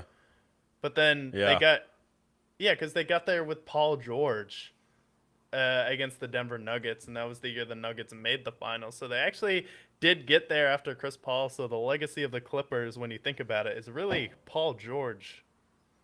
Which is just embarrassing, to be honest. Paul George, when I think about it, like Paul George is just one of those guys I've never really liked all that much. Like the Pacers, I liked Roy Hibbert and Lance Stevenson, but I was never a Paul George guy. I never was. I wasn't a hater, but like he's just not my cup of tea. I just didn't like him very much. So Yeah, when they failed in Indiana, I didn't care. When he failed in Oklahoma City, I didn't care. And now the current iteration of the Sixers are laughable with Paul George. Who would have guessed that? I don't know. But yeah, just not a fan of Paul George. Roy Hibbert has some strong mental health. After that second run that they had against Miami, some of those memes were brutal against Roy Hibbert.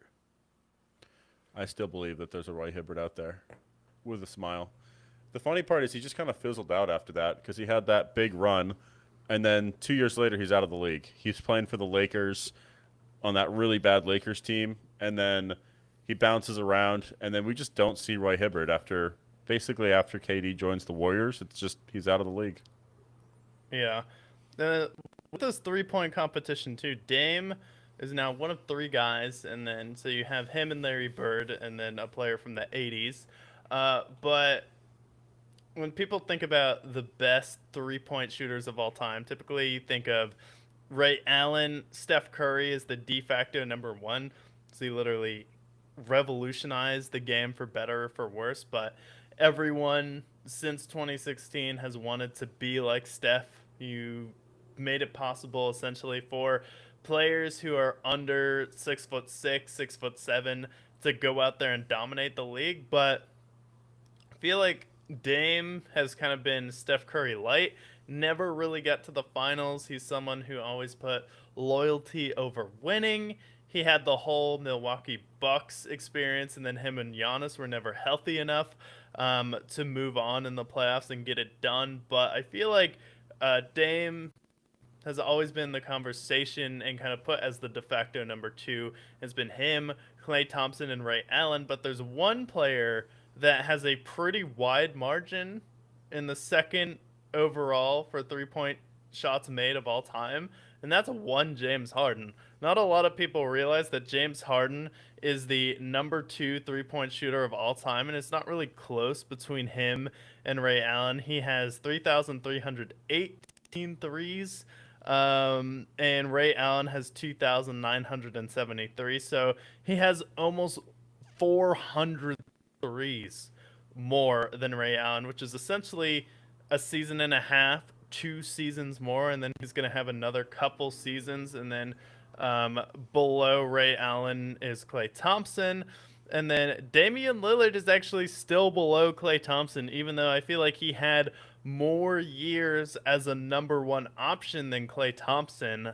And Klay Thompson's still ahead of him at 37-3. So I feel like that might be two guys who are going to be battling it out for the 4 and 5 position right now. But yeah, Harden is someone who I feel like is always left out of the conversation. And he had some of the greatest offensive performances of all time. And there was a stretch with the Rockets that people were arguing that he might be the greatest individual offensive player ever when he was dropping 50-point triple doubles seemingly on a weekly basis. Well, he averaged 40 over the course of like the entire season.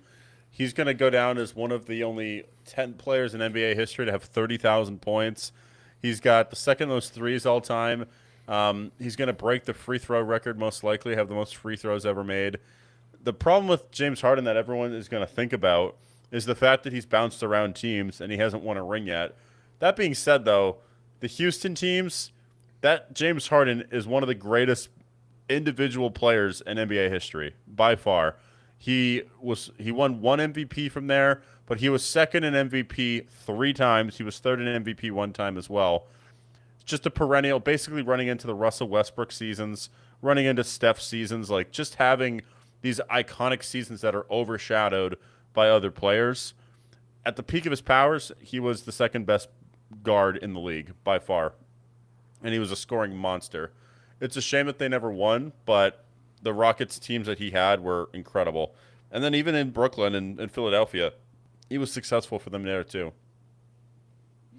Yeah, no, he played pretty well in Brooklyn. I am convinced though that if the Thunder kept James Harden instead of Russell Westbrook, they would have won a ring with him and KD, and potentially him and KD would have still been on that team, and KD never would have left and gone to the Warriors. And then you kind of look at the balance of power, how that would have reshifted the NBA. imagine instead of um, the Warriors in 2015 playing the Cavaliers without Kyrie Irving and Kevin Love, you have the Thunder with James Harden and Kevin Durant. And And I Serge think him and Ibaka. Kevin Durant would have fit together better, where Russell Westbrook's style is definitely a lot more aggressive, where James Harden's just a much better pure shooter. And the fact that KD is such kind of a de facto number one, but he is definitely fine deferring and being a 1B to someone like James Harden, who's going to be a 1A, and he deferred to Russell Westbrook. I think if Harden was on the Thunder instead of Westbrook, you probably would have won a ring with him and KD, if not two, especially if they are able to go up against some of those aging Celtics teams or the Miami Heat when they're in their twilight years. Like, think about how badly the Spurs beat them the last time. They beat them in five with Tony Parker and Tim Duncan and Manu Ginobili essentially about to retire. And Yeah. Kawhi Leonard was the Finals MVP, and he averaged like 19 points. Yeah, I agree. I just feel like their personalities meshed more, James Harden and KD. I think what made James Harden great though was the fact that he got to leave and be the man, because that's kind of what he wanted to be by the time he left. He was just ready to not be the guy that comes off the bench, but actually be that stud again. So I think it was good for him to leave. But had he had not left, then and they had moved on from Russell Westbrook, their play styles complement each other a lot more, Harden and Durant. So that'd be an interesting 2K simulation to do, how those broke down. But when we talk about like 3-point shooters, I feel like it's Steph at number one. It's Klay Thompson. It's Damian Lillard. It's Ray Allen. Some people would shout out Reggie Miller as well. He was like the early 3-point shooter champion. He's the one that Ray Allen surpassed at that time. Career 3-point percentage is around 40%, which is up there with Klay Thompson and Steph Curry. So that's another guy I'd shout out. And then honestly, like if we look through the 3-point competition list, like all-time 3-point made shots, it's fascinating. Some of the people that you would see on that list. And I can look through that list with you today, but like, for example, like, did you know that Eric Gordon is the 18th all-time 3-point shooter as far as 3-point made? Yeah, he's an interesting player that flies under the radar, but he was really good with James Harden on the Rockets, and he was with the Rockets in the same year with Mike D'Antoni when they were really having their big offensive explosion. So that one, like, it's kind of a sneaky pick for a lot of people, but that one doesn't shock me that Eric Gordon's there. Well, then also like at number 28, we have Wesley Matthews ahead of Chauncey Billups and Kobe Bryant. That one's crazy because Wesley Matthews, he was like, is a player I think of someone who's really solid in Portland. He had some okay years in Dallas and then kind of bounced around with Milwaukee. But the fact that he's that high up, I think that's one of the cases with the modern NBA, just taking such a high volume of threes where he could easily have a night where he's putting up 9 3-pointers. Well, also like Nicholas Batum's 31st all time. He's averaged 10 points a game, but he's just been playing forever. He's been playing for 18 years, and he only shoots about 4 threes a game, but he just happens to make 1 or 2 a game, and that's why he's there. But he's 31st all time in 3-pointers made. And then Yeah, he's another surprising one. Trevor Ariza is on this top 50 list, which is hilarious to me. He was like a dead eye. He was one of the dead eye shooters before the game really moved. So he was in the era where you'd have to have a 3-point specialist. So he was on the Clippers for a little bit as just their guy who would shoot threes. Because it used to be in the NBA, you would just have your point guard, your shooting guard, who would be like your scorer, and then at small forward or like at the 2 guard, you would just have a guy who is a 3-point specialist, and he was kind of in that era, and then he got to go to the Rockets for a little bit under that Mike D'Antoni system. We got 2 more people to shout out that are funny in the top 75. Tied at 69, Fred VanVleet has a chance to surpass none other than your favorite Antoine Walker. Antoine Walker. I'm like, that's Antoine impressive Walker. that Antoine Walker's this high on the list, to be honest, with the era he played, because he played in the early 2000s. And you know, talk about a guy who could get really streaky, like him and Paul Pierce. Like, Antoine Walker, he is slept on.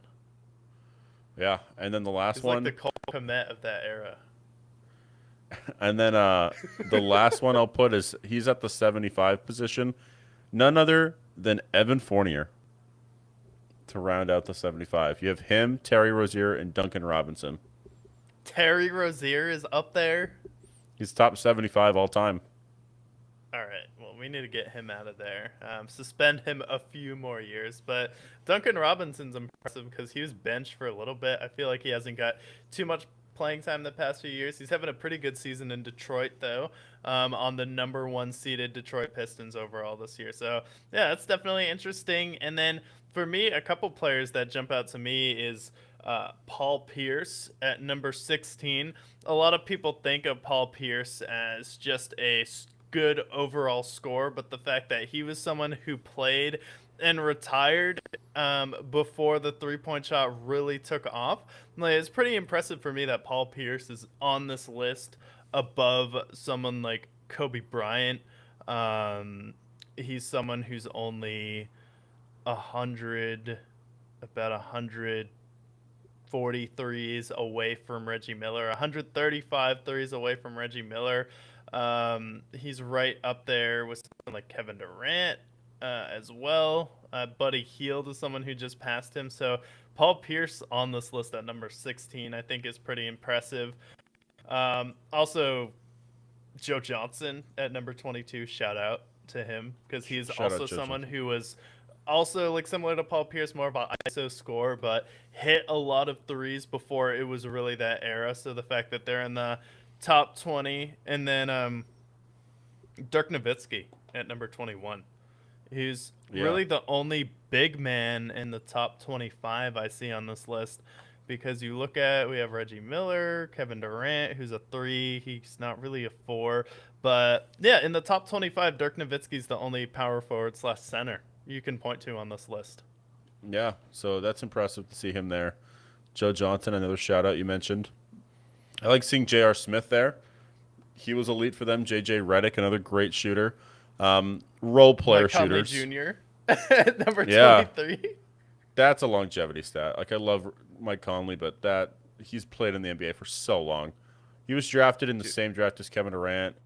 He's 20 years deep. Like he doesn't shoot that many threes a game, but he's averaged about 39% from the three, which is not bad. So I hope he can climb up this list more. But yeah, just when you're bored, just look up all-time three-point shooters because some of the names that you'll see, like Bogdan Bogdanovic at 91, at Who's the top of Dale it. Ellis at number 37? Yeah, Dale Ellis, old player. That's a Number 2K player. If 33, Rashad Lewis, also a good 2K player. yeah, Mike Miller, 46. Got KCP at 47. Patty Mills at 50. Right next to Tatum. Tatum and him are tied. Yeah. Jason Tatum's at 1,503. So Jason Tatum. Yeah, Jason Tatum in after 2 more full seasons should be in the top 20 theoretically if he just hits 253s. Yeah, he can get there. But that is our three-point competition. Now, so we've covered kind of free agency and then the NBA All-Star game. I'll ask you kind of what you've been watching of late. Yeah, so I was in Salt Lake and at the hotel, the only channel without ads was Stars. So Nice. usually hotels will usually have like Stars, HBO Max, or like another channel. So what I was watching was we get the opportunity to watch The Long Walk, another Stephen King movie. And this was like if you made The Maze Runner or Hunger Games concept, but even more boring. You're like, in a world where everything is dystopian and government bad and people are surveilled and watched, and if you say something negative or you have illegal books, the government will come to your house and shoot your dad. we make teenagers walk until one person wins and everyone else quits and gets shot. And it is just one of the most melodramatic, pointless movies I've ever seen. I saw a lot of people are like, "Oh, this movie is so trippy. It's really mind bending." It's like it's really not. It's actually kind of boring. You're just following this group of guys who are walking. It's a dystopian and it's like melodramatic. The dialogue is really cliche, and the ending, there's just no payoff to it. And Mark Hamill is in this movie as the Major, and the Major is this character that's like, I am bad, I am evil, and you will do what I say, and if you don't, I will shoot you. And he's just playing this like over the top ridiculous guy, and you have like the somber moments going on with like the group of guys and some bonding with them talking, and some of the moments were okay. Like I would give this movie probably a C to a C minus. Like there's some redeemable moments in this movie, and if it's the only thing on, it's still not the worst thing in the world. But I was just like, what's the point of this? It's like if you made the Maze Runner more boring. It's like kind of in that, felt like it was in that YA faction, and it's just Stephen King being like, what if they made people walk for like 350 miles? And, like the concept alone, like it's kind of interesting when I saw the trailer in theater, but I thought about it for a second. I'm like, how are they really gonna make that an entirely fleshed out concept where it's an interesting movie? And the answer is, oh wait, you can't because it's dumb. Yeah, it was one of those movies that I just didn't have any interest in seeing. Of all the Stephen King books, I feel like this is the most boring one to reboot. So, like Stephen King, like he just collects checks at this point. I don't blame him. I respect the hustle, but it was low budget. It was 20 million to make. It only made about 60 million at the box office. Nobody Probably half cared of to that see is it. Mark Hamill's like money too. You're paying him. Yeah, and like Mark Hamill, outside of Luke Skywalker, he's not a high ticketed item at this point. So yeah, I don't have any interest in this. I'm not a like Stephen King adaptations are super hit or miss. Like you'll have the good ones like Dreamcatcher, It, those ones hit. But then like you have like Carrie, which they had with like Chloe Montez, that was kind of a miss for me. Um, Anytime I see like Stephen King produce, like it's going to be kind of a gamble whether or not this is successful. And they didn't even have Stephen King produce this movie. It just was based on the book. When you don't have the author saying it, I feel like that also tends to lean towards this movie's going to be mid Yeah, more often than not. I even saw Weapons this year, and that was kind of another movie a lot of people liked, and it was just it was okay. I feel like people are just desperate to like a movie at this point. I feel like critics being paid is something that people need to explore a little bit more often, because I feel like I've seen a lot of highly reviewed movies, and this one I think got positive reviews for the most part when it came No. out, and it's just not good. It's like one of those movies too where the payoff is just not that interesting. The movie kind of just ends, and then you're like, "Oh, okay, what was the point of that?" And of all the things, if you're in a dystopian society to make people do, walking for a really long time, that's the best thing you could think of? Yeah, it's boring. I will say, if you want to watch a good Stephen King movie, watch Dreamcatcher. That movie's freaky. That used to freak me out as a kid. That's a Stephen King movie that I would recommend, and it's kind of an underrated one. Doesn't have great reviews, but I thought it was scary when I was a kid. Granted, this is a 2000s horror movie, so take with that as you will, but that would be one that I would shout out. And I think it's on Tubi, of all things. Yeah, everything's on Tubi. Was Misery a Stephen King movie? Yeah, that's a good one. I've seen Yeah, that a long time ago. that one and The Shining are probably his best Oh, ones, and then The the Shining's so new good. It movie. I even like. Did you watch the sequel to The Shining that they made with Ewan McGregor?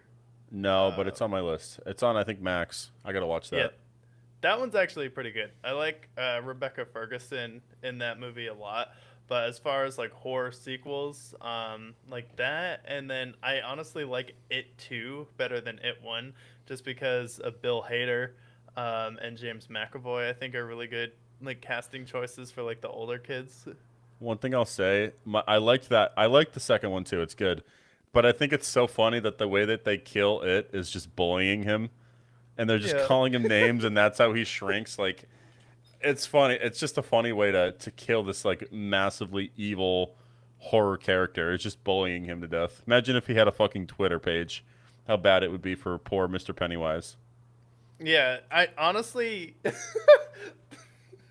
Gen Pennywise the clown would not survive Gen Z at this point. No, no, Like Gen Z Pennywise would would get just crushed. bully him. Like if the way to beat him is just bullying him, like back in the 80s, like, oh, okay, a clown is terrifying, but Zoomers would be like, you're a fucking demonic clown. That's so jester, bro. Yeah, and like also like just have him hop on a game of Arc Raiders, and the people would just absolutely humble him.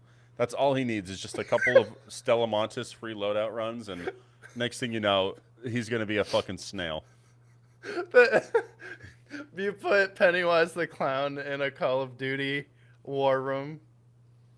Yeah, just put him on a proximity chat and just watch him absolutely melt. He Yeah. couldn't handle it. Get him on Roblox. See Yeah, what happens. all the 8-year-olds, they're ruthless. But I got to watch. I had free time on my hands this weekend, so I watched The Godfather. I already watched The Godfather Part 1, and then I watched The Godfather Part 2, and I Okay. finished The Godfather Part 3 yesterday. I don't know when the last time you watched The Godfather Part 2 is, but Never. that movie's worth the hype. It is amazing. I won't hype it up too much, but if you've watched like the have you seen the I forget if you've seen The Godfather. Not yet, no. I need to. It's So one of really like the old movies I haven't seen. the trilogies are you should watch 1 and 2. You don't have to watch 3. But the first one is just showing like Vito Corleone, basically like an aging godfather giving the reins to Michael Corleone. So it just kind of shows like the old established regime of the Corleone family switching over to Michael. And that's kind of the first movie is kind of like setting up for him to take over. In the second one, what they do is it's an alternating. It kind of goes between Vito making the Corleone family and then Michael destroying it. So like over the course of the movie, you can see kind of like these linear projections where it's Vito Corleone is played by Robert De Niro, so it's super young Robert De Niro, and then you have Michael Corleone, who's um, he's expanding the business, but it's moving away from the traditional Corleone family. Amazing movie, great cinematography. It's a 3-hour movie that goes by fairly quick, I feel like. But then I watched the third one, and the third one's a piece of garbage. I'm not gonna lie, it's pretty bad. What I hate when franchise do is when they wait 20 years to make a sequel to a movie, because I would say the success rate is pretty much zero for the most part. It's pretty unlikely that you wait 20 years to make a movie and then it ends up being exceptional. The most successful one I can see of late was like when Beetlejuice made another one. Like that was fine, but that's also a much different premise than like The Godfather Part 1 and 2 are some of the best mafia movies ever. Godfather Part 2 could go down as one of the greatest movies of all time. And then you release Godfather Part 3. Al Pacino is much older. You have his daughter, played by Sofia Coppola, who is a god awful actress. Like, she won a Razzie Award for how bad she was. And the premise is so much worse. You leave the Godfather Part 2, and you've had 50 years to watch this movie, so spoilers. He calls a hit on his brother Fredo, who betrayed him. He kills his brother, basically. He witnesses everybody else just kind of alienate themselves from him. And then in the third movie, he's just this sad, pathetic old man that nobody has any trust in. His son just digs into him, says that he doesn't want to be a lawyer, becomes an actor, a musician, and then his daughter ends up getting killed. And like the entire movie, it's just an overall bad movie. And the fact that it has to be paired across two of the best movies of all time, it makes it even worse. So yeah, Godfather Part 3. If you're gonna watch the Godfather trilogy, just don't even bother with the third one. Yeah, it's weird. On Rotten Tomatoes, it has like a 66% critic score, and the audience score is actually 68% on this one. That's just like a positive movie. So if this was just a standalone movie and it didn't have the title Godfather 3 on it, is this a movie that you could watch and say that was a okay mob movie, or is it just a movie where even if it wasn't attached to The Godfather, you'd say no, this is still bad. I think it would be better, but you lump it with the Godfathers, and you're expecting the Godfather, and then it's really not much of a mob movie at all. It's like basically showing like the corruption of the Catholic Church, of corporate corruption, essentially, rather than it being geared around mafia corruption and organized crime. And I feel like that's why a lot of people like myself are alienated by it, just for the simple fact that you're expecting it to be this mob-esque movie, and then there's like slapstick humor in it to some points.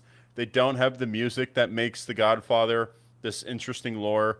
There is no Vito Corleone who helps elevate it even more. So it's just overall it falls flat. Even if it was its own movie, I think rating it on like that 70, like the 6, 10 out of 10 scale is probably appropriate. Is it the biggest piece of garbage ever? No. And that's why like I kind of want to talk about like just trilogies in general, because the third movie is the difference between it being a great trilogy and like a trilogy that is missing something there.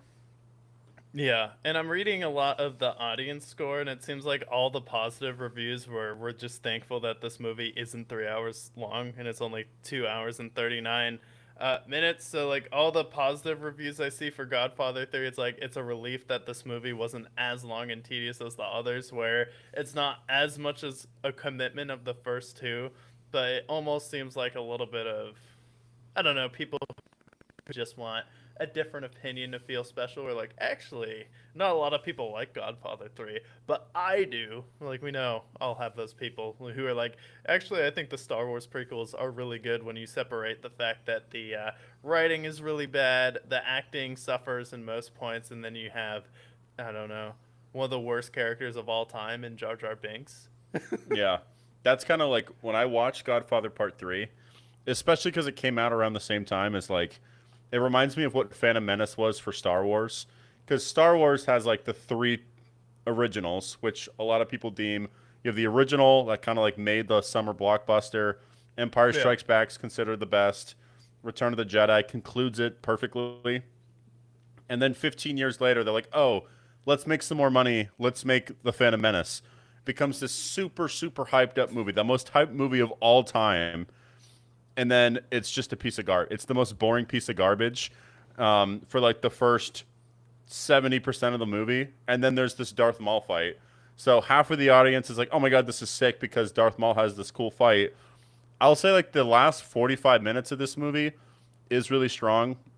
You essentially have him eliminating all of his enemies while he's doing like watching an opera of his son who like dropped out of like to be a lawyer to become a musician to do this opera. So like during the opera sequence, you're just seeing like these people getting cut off here and there, essentially eliminating his enemies, and then it ends with him getting like essentially like an attempted assassination. But rather than them hitting him, they kill his daughter, who's like this innocent 18 to 19-year-old girl, die. And then it cuts to him when he's super old. He has no family. He has no power. And then he just dies in his chair. So I would say like the last 45 minutes of this somewhat redeems it. But in general, if you want to spend 2.5 hours on a movie, this is not the movie to do it. It is definitely the weaker of the three. Yeah, watch a couple episodes of The Sopranos instead. Yeah. Or watch Goodfellas and watch like other mob movies. Or just watch like the original Godfathers. They're great. But the pacing is a lot. It's a slower burn for sure. Just building anticipation. Yeah. Don't forget about too, like you mentioned Star Wars, but in between the Phantom Menace and I think this was between trilogies, but you also have the Star Wars Christmas special. Yeah, that was rough. Did you I ever had that. watch that on Christmas? I didn't watch it on Christmas, but I remember um, when I first moved to Phoenix, this barber that I went to, every time I went in, they were watching the Star Wars special. And the honestly, like that is a watch where it's so bad it's good type of thing. It is like, especially watching that, like maybe with a gummy in your system or other magical medicines. But Like it's such a spectacle because you'll cut to one scene and it's Mark Hamill, and then the next scene it's like this alien spaceship, Ewok, Chewie, like visual background. Like I don't know who that special was made for. Yeah, that's definitely one of the weirder ones that came out. But I think trilogies as a whole, you definitely had some good ones that came out early on. I'd say one of the first great trilogies was definitely Indiana Jones, where the first three, they stuck the landing for each movie, where you have Ark of the Covenant is the first one. Temple of Doom is definitely the strongest in the franchise, and then I would say the last one, The Last Crusade, is also a really strong movie when you have his dad. So I'd say the Indiana Jones movies are one of the strongest, one of the first strong trilogies that we've seen. Yeah, I agree. I've only seen two of them, but I can agree. Chance Johnson 28 says Blade trilogies were pretty dope when they came out. Um, I would agree. I saw the first Blade. That's a great one. Um, I asked ChatGPT some of the best trilogies of all time. This Toy Story trilogy. You have Toy Story 1, great, ahead of its time. Toy Story 2, also great. And then Toy Story 3, like probably the strongest one, was what ultimately pissed me off the most that they made a 4 and 5 Toy Story. Completely unnecessary. But if you look at just those three, as far as animated movies, that's the best trilogy you're going to find. Yeah, for animated movies, that's definitely strong. I like the Toy Story ones. I saw Toy Story 3 in theaters when it came out, and yeah, being a toy in a daycare, they really showed you how traumatic it is and how awful kids are. So I like that they kind of made it a horror movie where the kids are hiding from all of the, like, from, or the toys are hiding from all the kids when they run in a daycare. So I like that that was part of it, where they're like, oh my god, Rex is running out. I can't wait to get played with. And then you have um, Lotso as like the Michael Corleone figure, where he's kind of running the whole joint for all the toys. So I thought that was probably one of the strongest ones. For animated movies, though, I would also put a close second to How to Train Your Dragon movies. How to Train Your Dragon 1, 2, and 3, I would say, are all really strong as far as a trilogy. Yeah, I would agree. Some other ones that they gave me were the Bourne trilogy. Have you ever watched the Bourne franchise? Is that any good? No.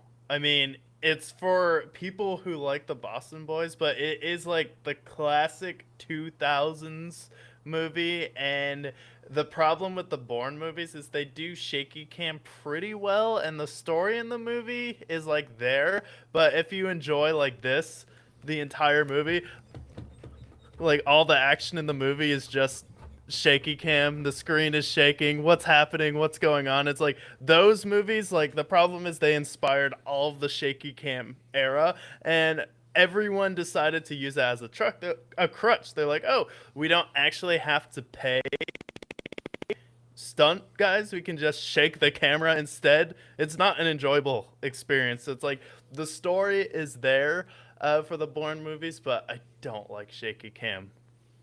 Yeah, I haven't seen it, but I agree. Not my favorite. Some animated trilogies they shouted out. The Cars trilogy. My favorite one's probably the second one, as far as Cars, which I feel like is unpopular. Um, Yeah. they have Shrek 1, 2, and 3, which I would say are pretty good. Um, they also shout out, which is one that we agree with, Planet of the Apes. That reboot, all three of them are great. The first one, you have Caesar with James Franco, awesome. The second one, which was Rise of the Planet of the Apes, I believe, and then Dawn. War for the Planet of the Apes, Yeah. amazing. Yeah, no, the Those are some great second trilogies. one is really good. Like that they're kind of in the redwoods in that one. It's a really cool setting. But War for the Planet of the Apes, that's one of the ones that it's a really subdued movie. I like the disease. Woody Harrelson has a strong performance in that one. It's just overall a really good end to that franchise. They did like a soft reboot with the newest one. I honestly thought that one was fine. It was like a passable movie. But yeah, that was a really strong trilogy. Like kind of the different themes that they had. They literally put him in a cross on a concentration camp. There is like some of the stuff in the third one's kind of ridiculous, like them only having one guard. Like if they had at least 10 people guarding the apes, they probably would have had a little bit more success. But the fact that they only a couple times need to sneak past like two or three people, I'm like, Yeah. okay, is the population that thin? Now, some more that they shout out as far as iconic. Um, the Dark Knight trilogy. The second, obviously the Dark Knight, that's considered an all-timer. I personally really love the Dark Knight Rises. I think Bane does a really good job. You have Anne Hathaway as in that. She does incredible. I'm not as big on Batman Begins though. I feel like it kind of has a slow burn to start. You do have Liam Neeson in the movie and Cillian Murphy in those early Dark Knight trilogies. But if we're gonna poke holes in that one, I would poke holes in Batman Begins. Yeah, Batman Begins, and then I do really enjoy The Dark Knight Rises. However, there are some moments that are a little unbelievable. I get it is still a superhero trilogy, but yeah, as far as superhero trilogies, The Dark Knight trilogy is probably the best one you're gonna find. However, if you like count the Avengers movies, I would put those up there, like Avengers, Infinity War, Endgame, and then Avengers 2, or if you want to swap out one there. And then if we're doing like superhero movies, probably honestly the Captain America trilogy is one of the best ones, where you have Captain America the First Avenger, where I feel like was a really solid movie, and then you make a kind of Mission Impossible 80s style action movie with the second one, where you have Robert Redford as the villain, which I thought was really cool. Sebastian Stan's Winter Soldier gets introduced, and that came out in 2014. And then Captain America Civil War, which brought in Spider-Man and Black Panther into the MCU as well, where you're playing with a lot of moving parts, and it still is really a Captain America movie at heart. So I would say outside of the Dark Knight, the Captain America trilogy is probably the best one outside of that for Marvel.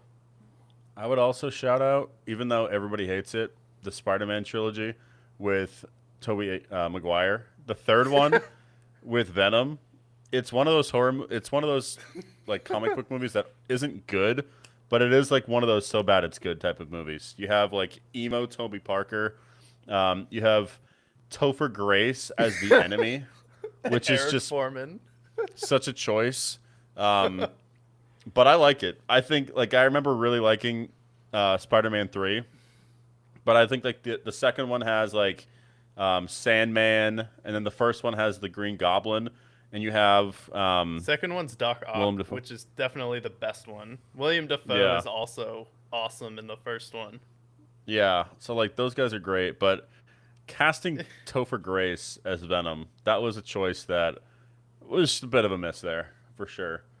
Um, Wrapping up the trilogies, if we go into the comedy section, the Hangover trilogy. Everyone hates on the third Hangover trilogy, but I think it's great. I honestly love it. And then I wish they made a third one, but if 21 Jump Street made a third movie, that would immediately be in the trilogies for me because the first two are incredible, and I hope that they make a third one. Yeah, the second one has one of the funniest scenes in a movie, or Jonah Hill and Ice Cube. Just that scene where Jonah Hill is dating Ice Cube's daughter. Yeah, and they're What in about the college. Friday? Is the Friday are the Friday movies a trilogy? I don't know. I know another good one is the Austin Powers. Those are great. They pretty much have all the strongest ones. You have Rush Hours. Those are in there. Um, they include like Madagascar, Meet the Parents. Kind of not really a fan of those. And then Naked Gun. Naked Gun's actually pretty great. Yeah, and then it'd be like Lord of the Rings.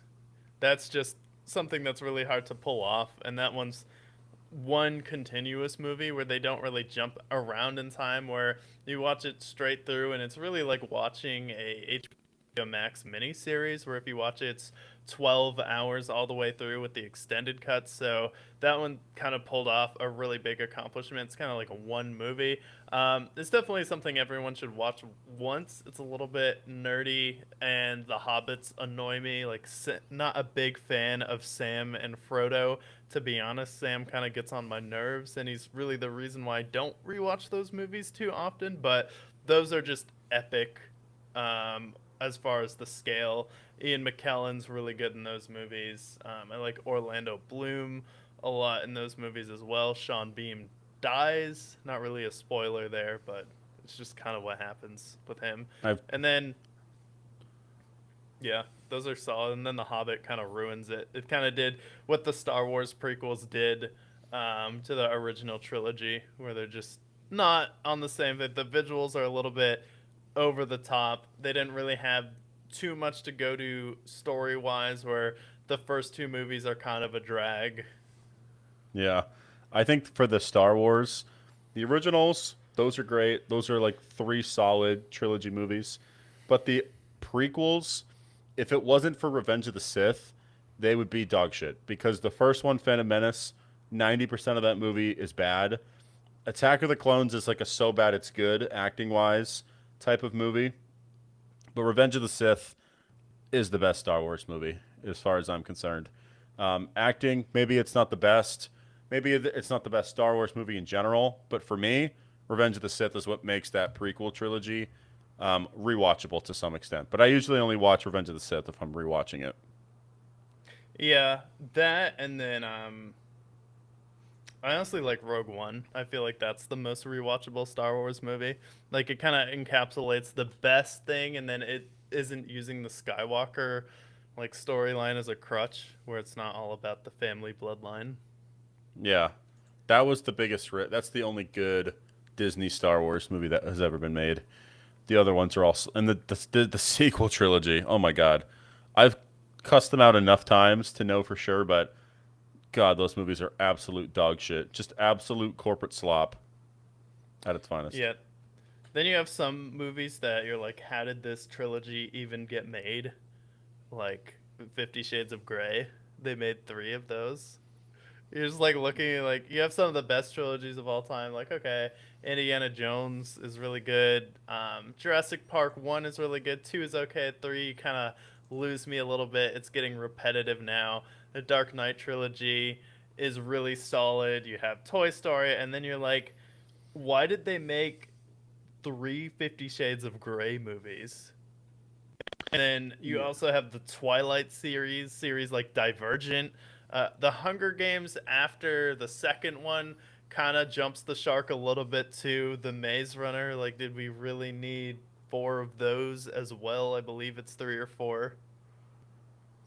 The I'm also gonna shout Matrix. out a. I'll shout out a really disgusting one, and I've unfortunately seen all three of these, but the Human Centipede trilogy is That just one's on here disgusting. too. That is just the most disgusting movie you'll ever watch.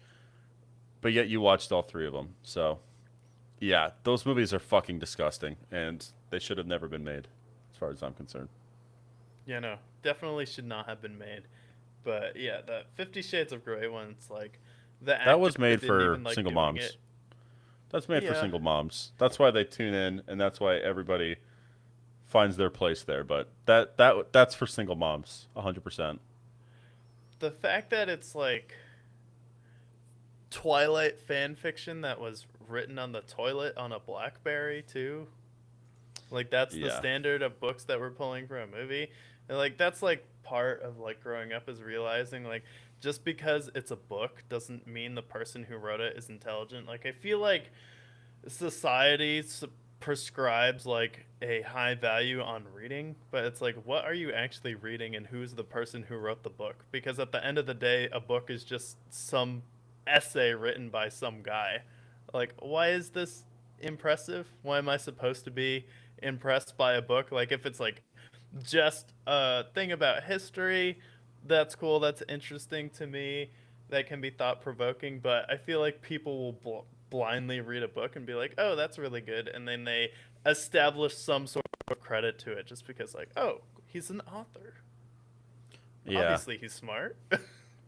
that was the Hunger Games too. That was kind of like another one that they just pumped out for it. But I feel yeah, like out of like the YA movies, The Hunger Games did it the best. I don't mind the first one. The second one I think is probably the best, and then it jumps the shark a little bit. The ones that I'm just like, okay, what are we doing? Was Divergent.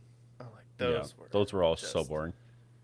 I turned that one off immediately, and then the Maze Runner. Like I thought the Maze Runner is a cool concept. I honestly just thought it was boring for the potential that it had. Like it's some of those like you have cool concepts that you're working at, but because you're trying to stay loyal to the source material and kind of are targeting teenagers, it just makes it a little bit more goofy and cartoonish. Yeah, I would agree. But those are some of the trilogies. I'm also going to shout out Rambo, which I've talked about Rambo a lot on the show of late, but I've seen all three Rambos, and all three of them are sick. They do progressively get worse, but if you want to watch three sick action movies side by side, you will watch all three of the Rambos and you will enjoy all of them. I would also shout out Mission Impossible 4, 5, and 6 as a trilogy. 4 came out in like 2011, then it was like 2014, 2018, but I feel like those are probably some of the best action movies of all time. The fourth one is where he climbs the Burj Khalifa.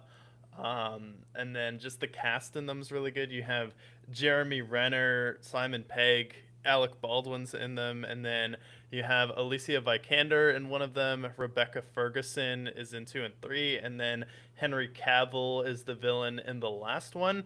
And then the villain in the fifth one's also pretty interesting. That's the one where he straps himself to a plane, and then the sixth one he is like flying a helicopter through a canyon. So I thought that's really good if you count like 4, 5, and 6 as a trilogy of action movies.